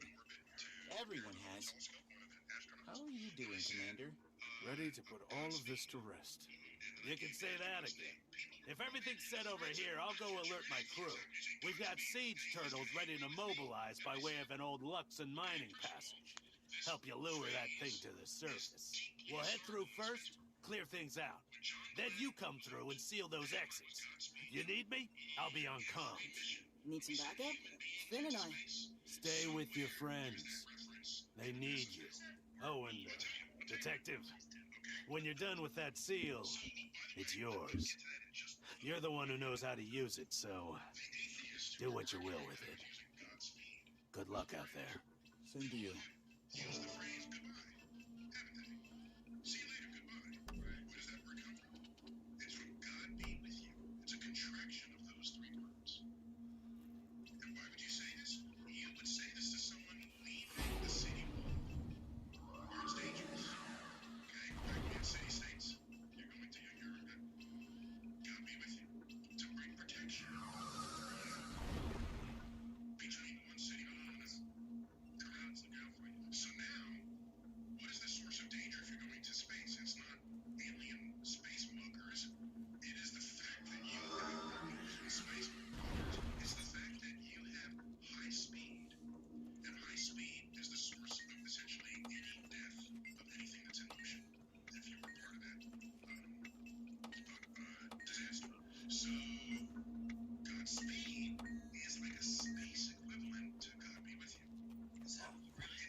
This is it.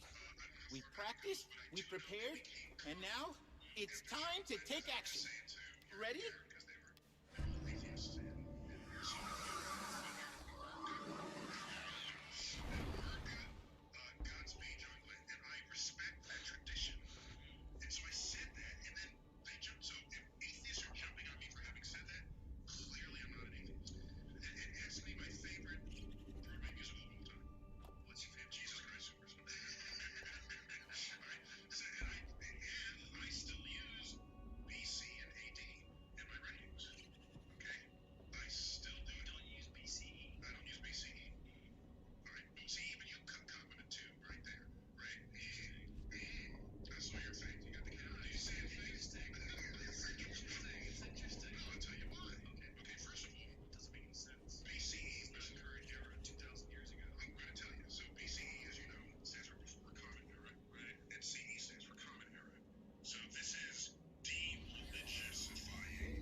Okay, Commander.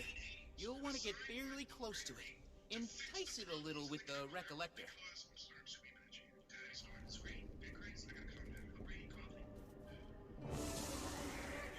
And it is not heavy! Run!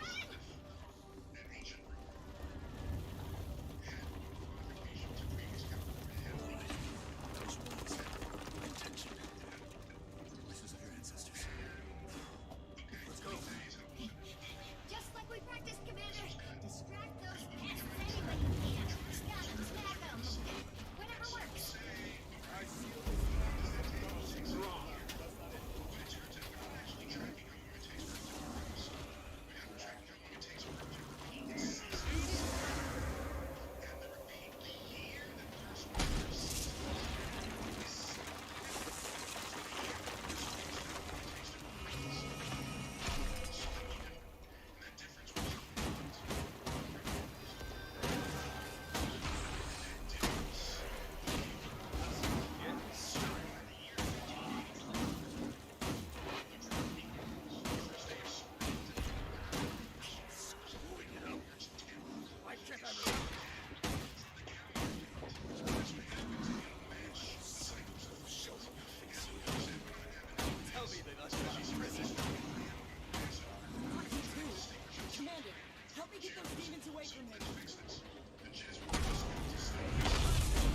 No, no, she would never. Would she?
Rama, can you hear me?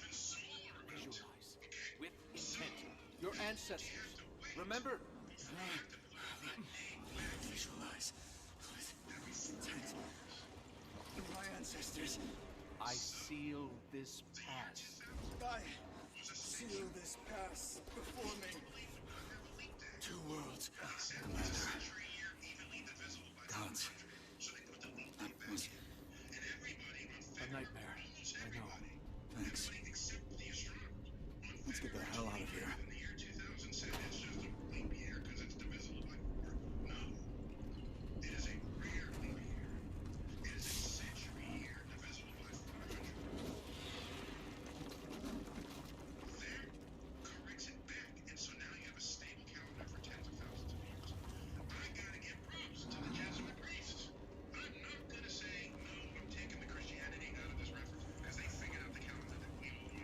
Can you hear me all right? We're making steady progress, but it's a real mess out here. I mean, you used to know them. I know, kid. Hold tight. You'll be through this before you know it.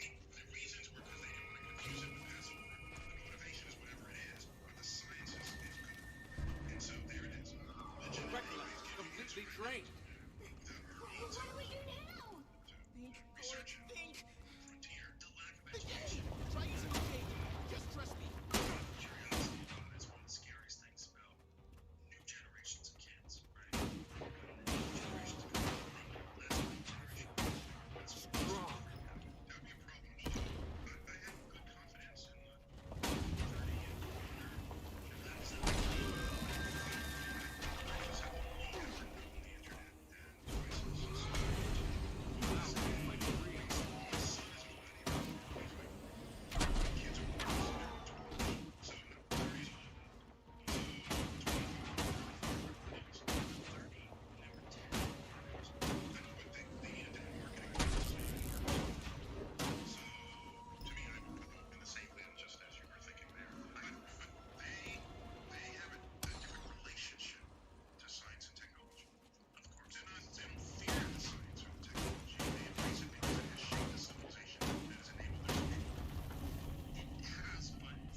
much I've done for you?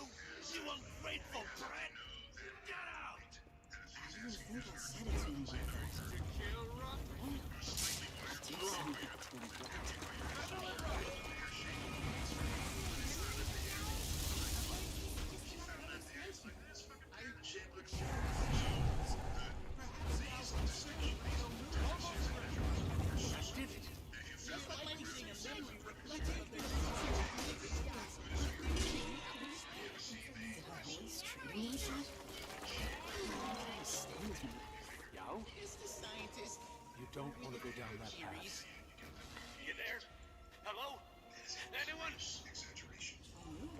What's wrong?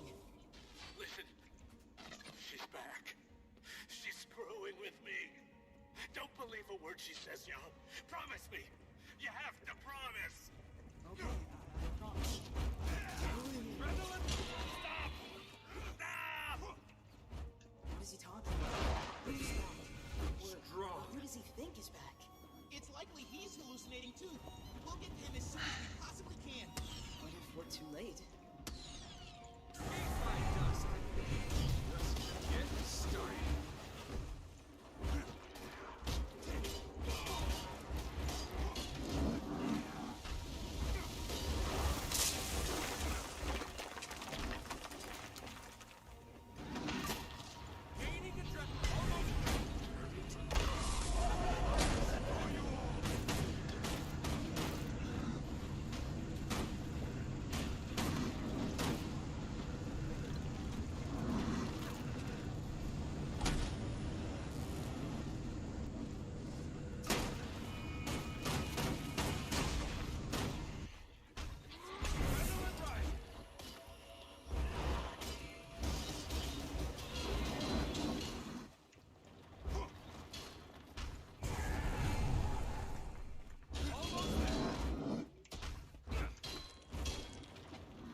Seal this pass before me. 2 worlds, once whole, abide, withstand all wandering evils, and guard what lies inside. Yo, you there? What did you do to them? If you protect me, I swear, I'll kill you again. And this time I'll mean it. It's me you want. Yo had nothing to do with this. They were just trying to help. They were always trying to help. And then they were gone. And now everyone's gone. Can you hear me? We're coming for you. Just hold on. We need to get to him. Now.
Liu, are you alright?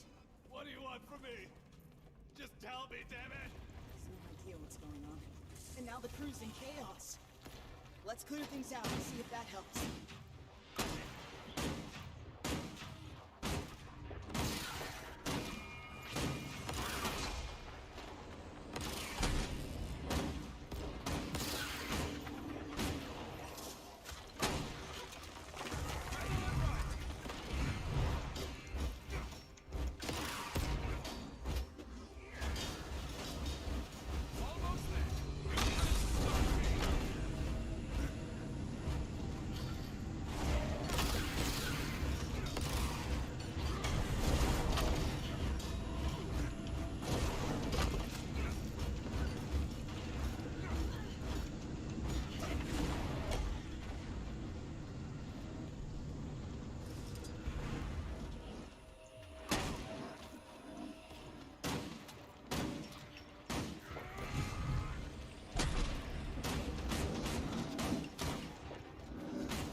Stay back!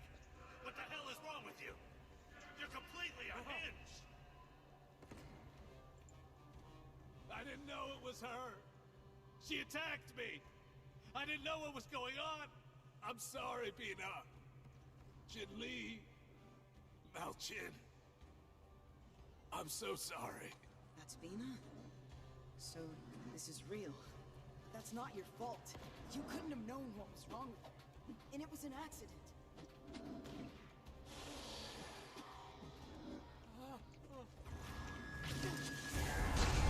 There's one to remember!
Still don't get the message.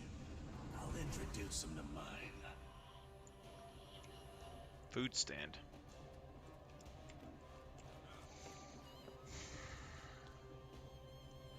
What the hell?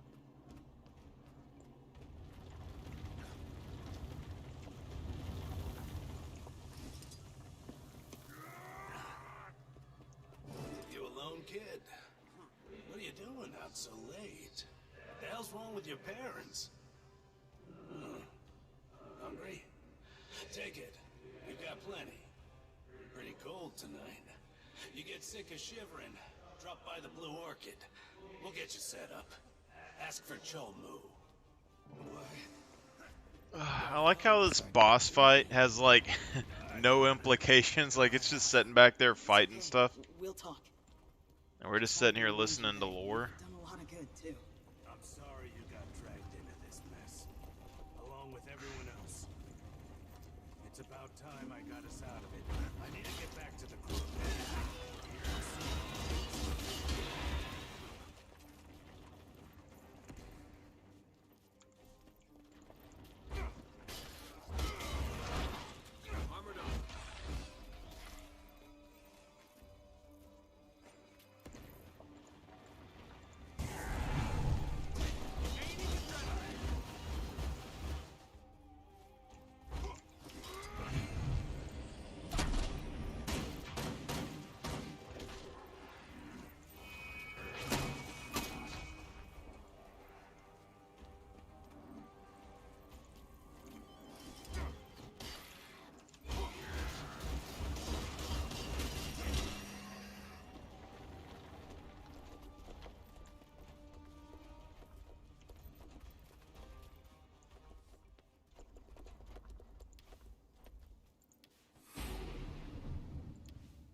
Whenever you use a heal skill, I doubt that when I activate Berserk mode, I'll get might for it.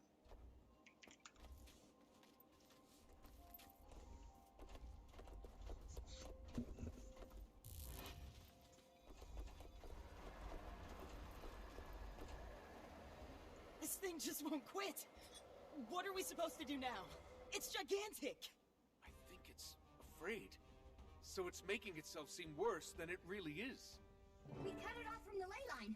It must know it's out of options. I think Al had the right idea by blocking its manipulation through positive memories. Let's see if we can produce a simpler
Somehow I'm supposed to get next to it without dying, and, you know, if I don't have any defense on my build, it's not going to work very well, you know?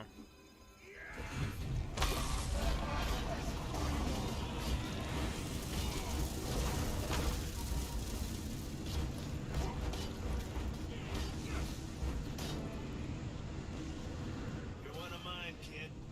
No matter where life takes you, you'll always have a home if you need it.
speaks very highly of you. Pleasure to finally meet you. Likewise.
Believe! Where's Irene at?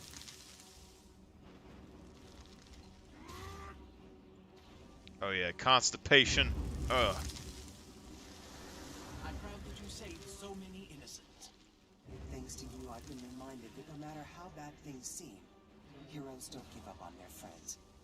You've taught me the most important lesson. Friends will go through anything. Who the hell is Magister Syrian? It's your bravery that led us to safety, my friend. I am grateful to you. It's time. Finishing blow. Activate all the damage buffs. Alright.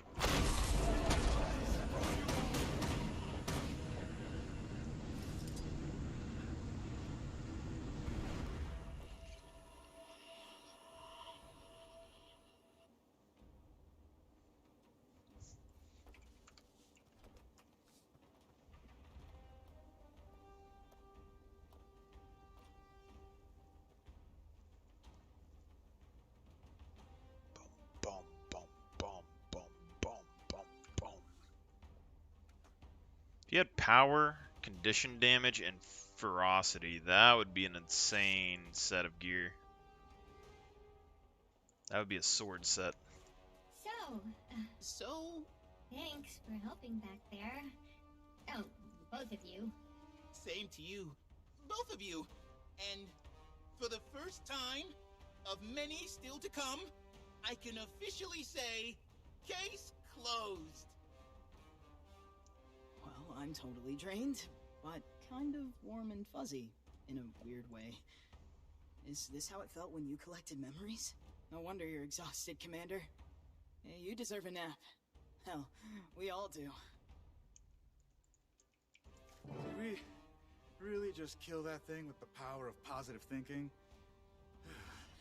You know, normally that kind of crap annoys me, but, I do feel a lot better. Maybe that's just the adrenaline talking. Nice work out there, Commander. Nice gear.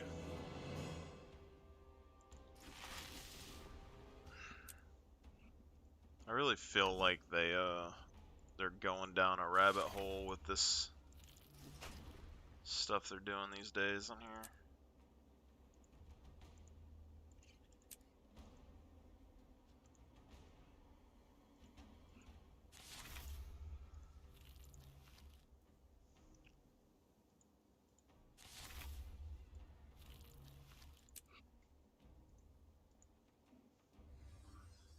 Positive thinking, got binary.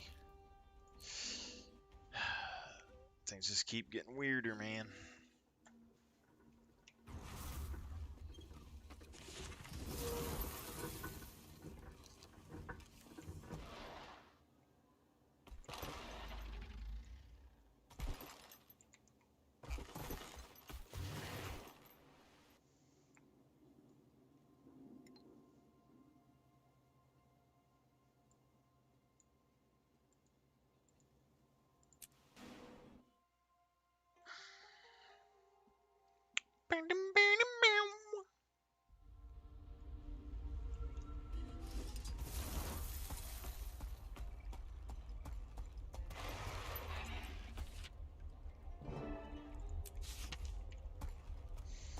Meet up with Gork and such and such.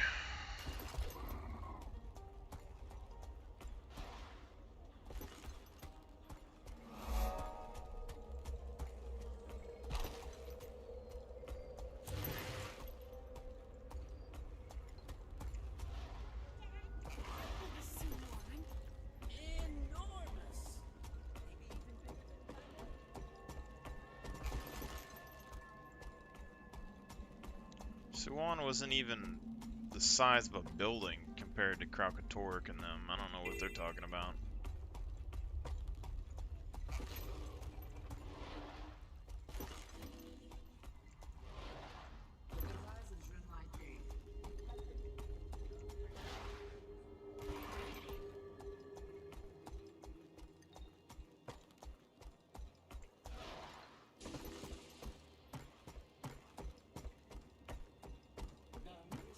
Security is always watching.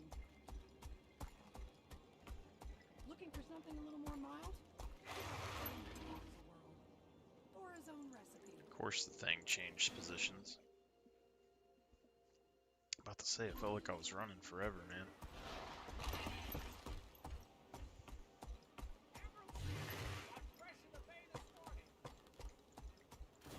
Good idea. She's very nice.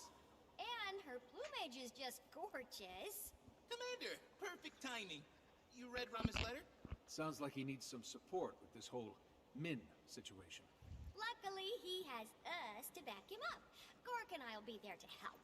Although, we were thinking... It might be nice if you also had someone to bring with you. Oh?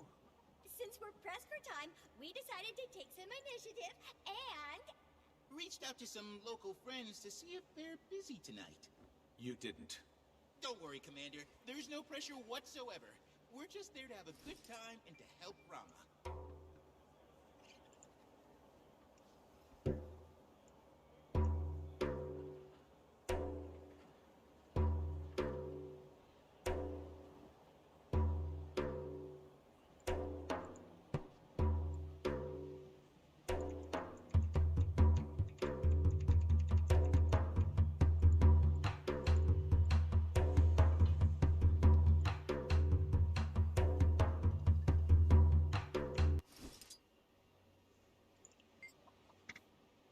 Alright, you have Yao, Ayumi, Kanak.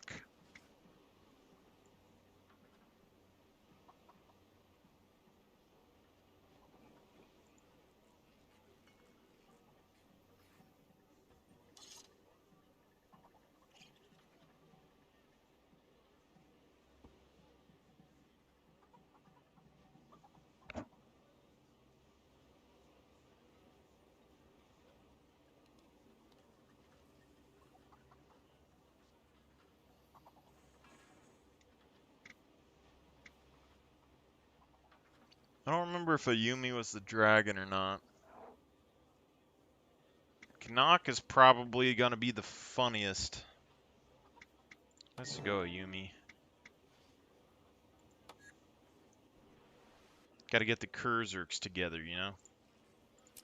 Gotta get the Kurz.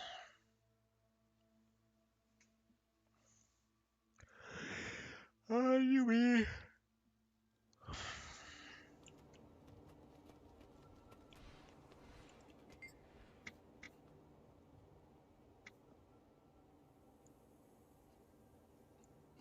Oh, it's the bird.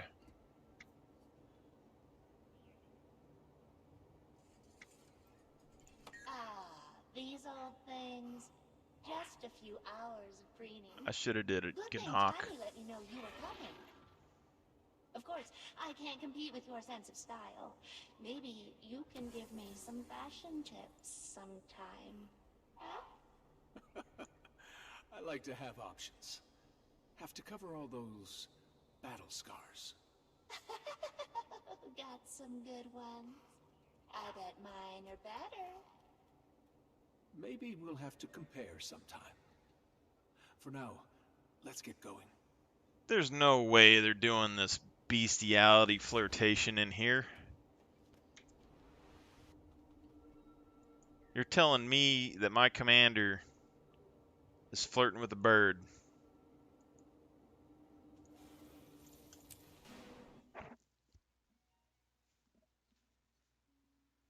Be like chickens and have like the things in their wings. She touches you with your hands. It's all dirty. I thought it was the dragon chick. I didn't know it was gonna be the bird lady. I should have brought Canuck. Could have been two bros just chilling.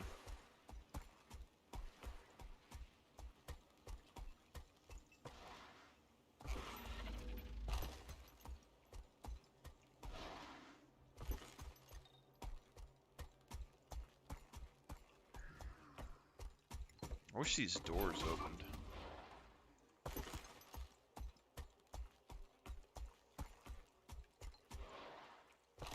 I don't even remember who the other option was. It was Canuck and, oh, yeah, June.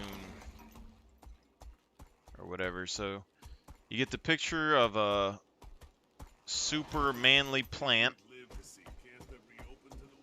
The, I guess they're transgender.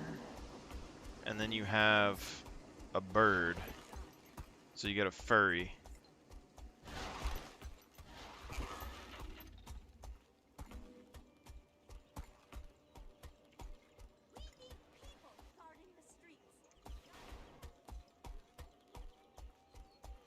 We need people guarding the streets. I wish I knew how to get around this town better, because, like, Jesus, it's annoying. We need to get right here. And this whole wall was blocked off. Which means you probably need to go, like, this way. But it's just super frustrating.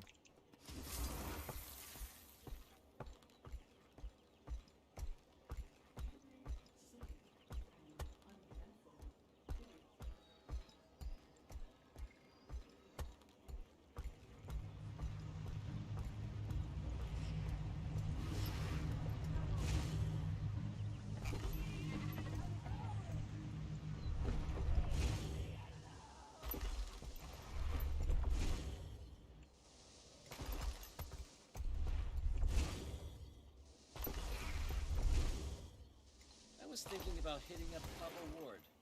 Shake a couple feathers. Bunch of Tengu think they're being wise by setting up the lower district with steam-powered tech.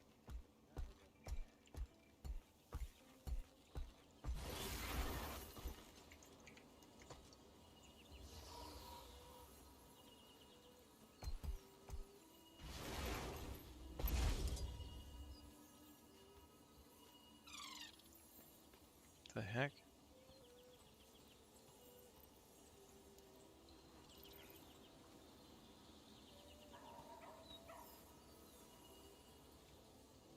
This is the kind of thing I'm talking about, like if you have a guild where you're in uniforms and stuff and you're kind of flowing together, it draws attention, because this is pretty attention grabbing.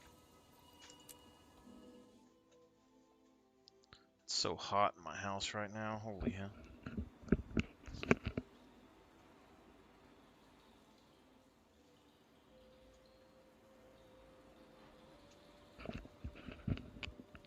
Take off one shirt, it's like 30 degrees cooler. Holy smokes.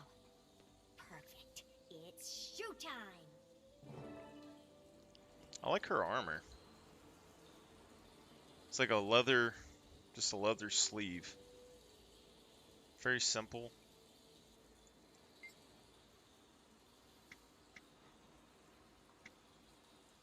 Looking lovely as always, Ayumi.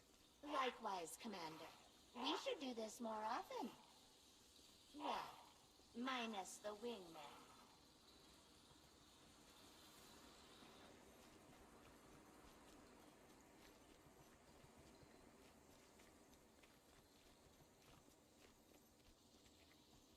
Commander, over here. Well, look who it is. It's been a while, Commander. Glad you both could make it.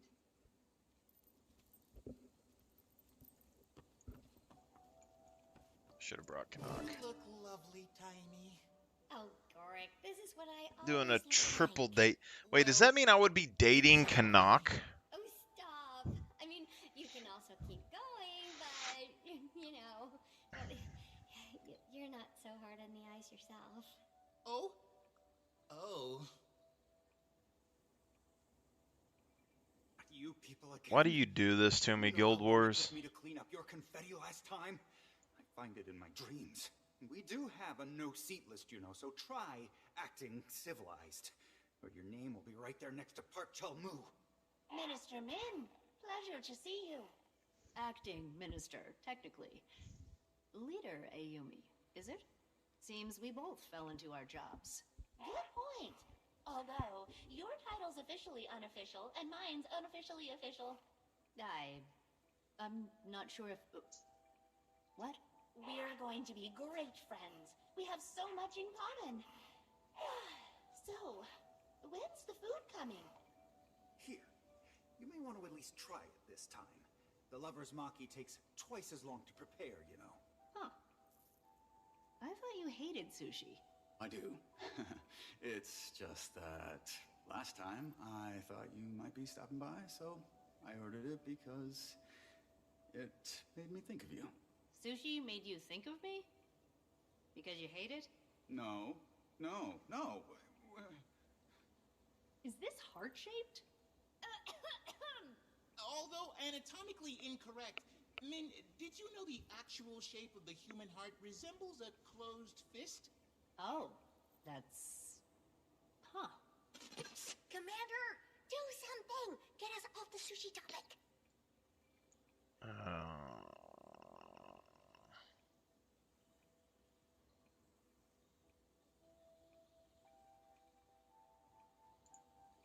Hey! What's that over there? I believe that's a wall, Commander. How strange. Swear I saw Empress Inn walk by. Me too! How bizarre is that? Extremely. She's overseas right now. Didn't you hear about her visiting Divinity's Reach? We haven't kept up with the news for the past few weeks. So, anyway, Rama tells me that you're doing PI work these days? That's correct. We're pioneering our new detective agency and just wrapped up our first case. That's neat. What's your agency called? Actually, I wanted to bring that up. I got a little ahead of myself with the agency and filing the paperwork and, well, I chose Friends Detectives because it was an agency founded by friends and it made perfect sense. Oh. But when I stopped and thought about it, I realized that me picking the name for us misses the whole friendship part. Then I got another idea. I ran it by Jory and she loves it. But I'd like your input before I proceed with it, Rama. Let's hear it. Brim and Scarab. See, the Scarab is an obvious homage to my love of beetles, and the brim refers to your hat.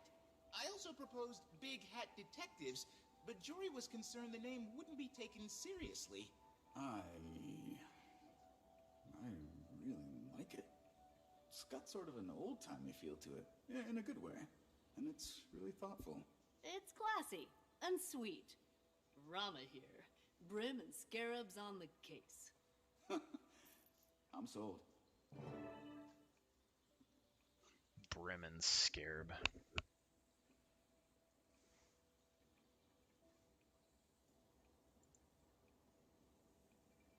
Chat with Gorik, chat with Timey, chat with Rama, chat with Min.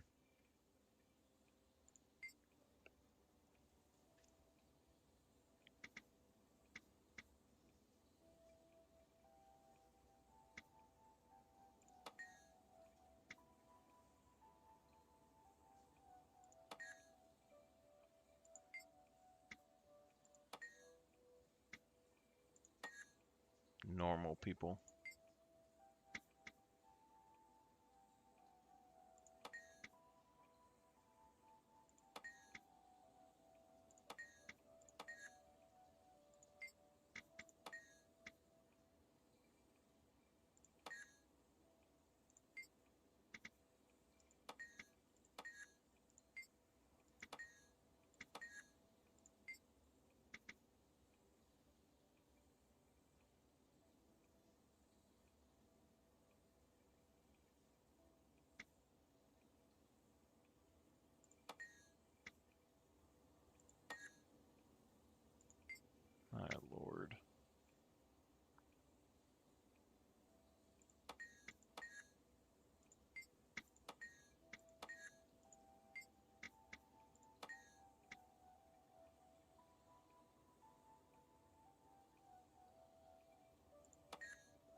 Like, why make us go through this awkward dating phase? I mean, it's just...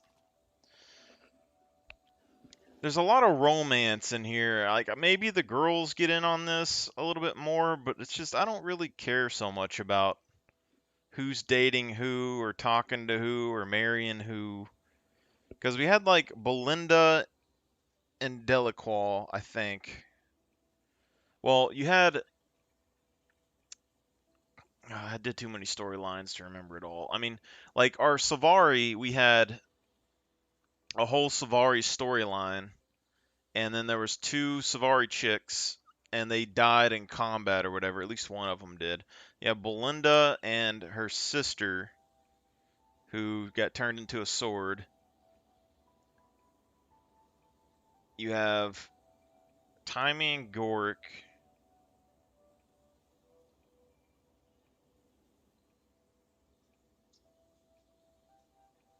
These two. You had Delacroix and Casimir. Logan and the Queen. Logan and Casimir and Delacroix. Just, I don't know. There's a lot going on.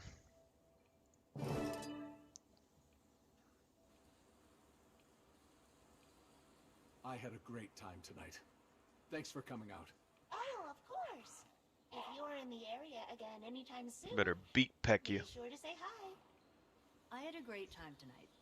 Really? Of course. Your friends are a lot of fun. And very well dressed. Kiss. Good people.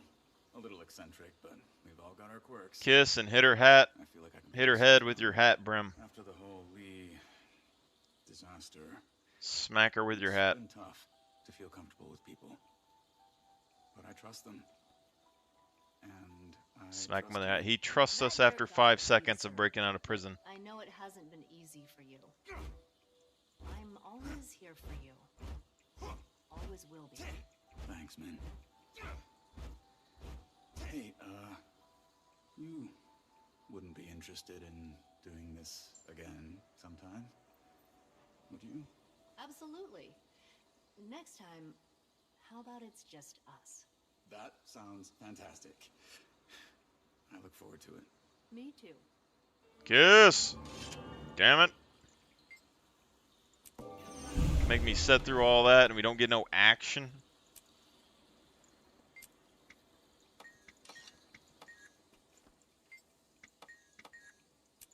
Don't even have this bird chick try to peck me through my helmet.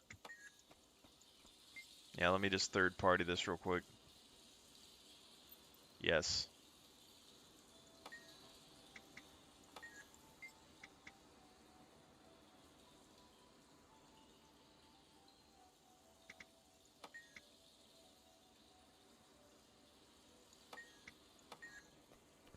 I do declare. Oh.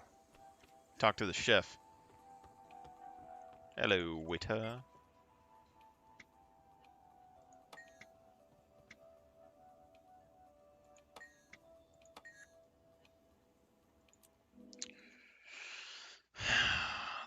There's like so much comedy and stuff that's going on in here that they just like take away from the actual story. Lady Conda's been picking up some new, curious company. Yes, I've noticed a much rougher clientele. Not the most reputable bunch, are they?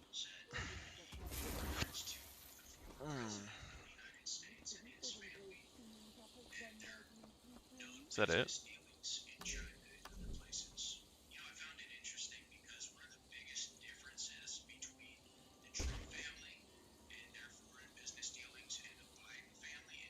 Well, that was dumb.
That is my review of the situation.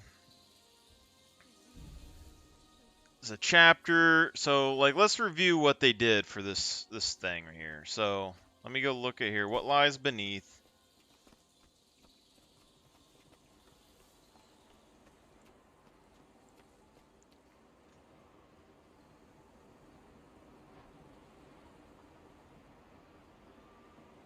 A plan emerges. So like you go and you have problems with your emotions, then you have to go solve your emotional issues and talk about your feelings, and you go review all the stuff that you've already reviewed 1,000 times over every single chapter, and then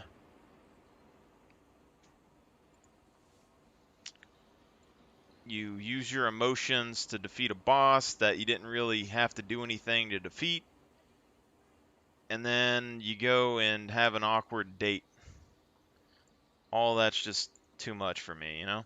Also, if I team up with somebody while they do that mission here, I might have to sit through their awkward date and not even have a chair, you know?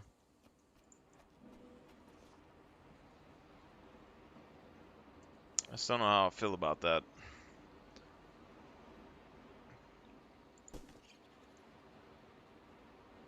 Hazardous response pack skin. Hollow cape. Hollow cape. Ring of rebirth.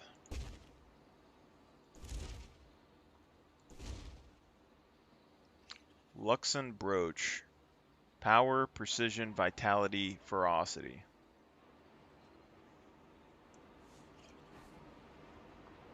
(133 power, 133 ferocity, and then 71 precision and ferocity.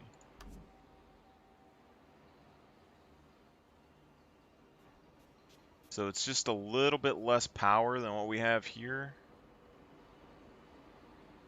And more ferocity. More precision.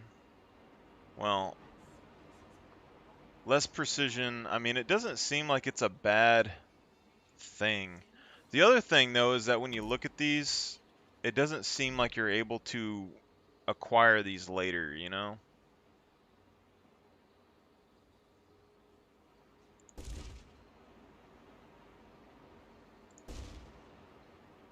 Cursor brooch, you get vitality, condition damage, concentration, expertise. So that's a condition, a pretty strong condition amulet with boon duration, which I wouldn't be opposed to that either.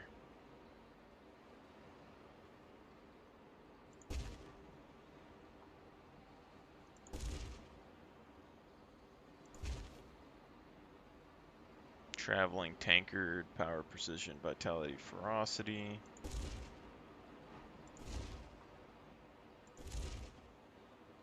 Storyteller's loot. See, but if you go and you look at any of these old ones, the master achievement reward is missing. Well, this one isn't.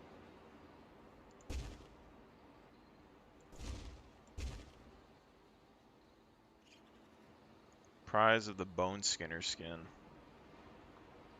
It's a bone slot.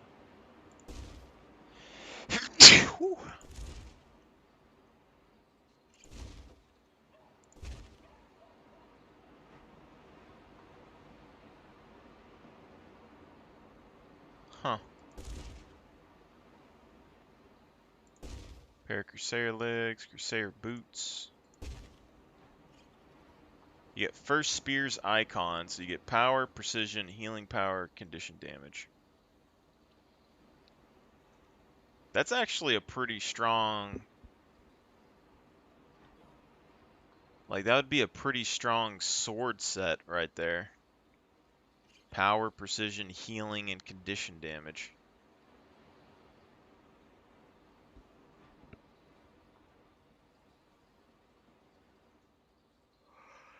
Yeah. 133 power, 71 precision. This one just doesn't have any ferocity.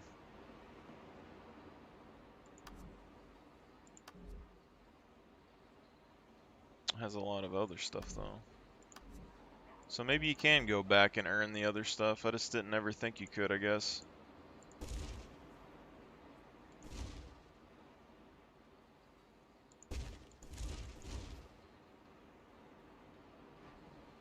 White mantle, elite guard mask. Houndskin mantle. Mersatz Brogan. Glacial gauntlets. Dragon scale epaulets. Bloodstone crown. That's where you get it from. Abaddon's cowl. Like, we already have this, sadly. Or actually, no, this is a different one. Power, precision, ferocity, and vitality. So this one's high power, high precision with a decent amount of ferocity and stuff. See, but we can turn 14% of the precision into ferocity. So if you do that, I mean, you would be getting, you know, probably another 20 or so there. Wouldn't be a bad setup.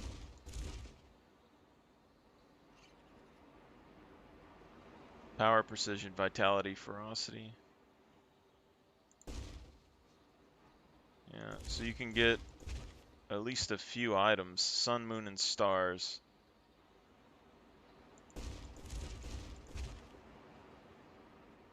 And then this is an amulet. So you can get an amulet that's ascended that gives you decent stats. Toughness, vitality, healing power.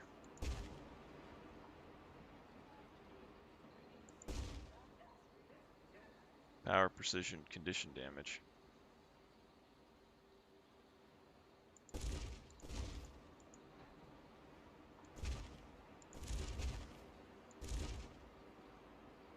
Interesting.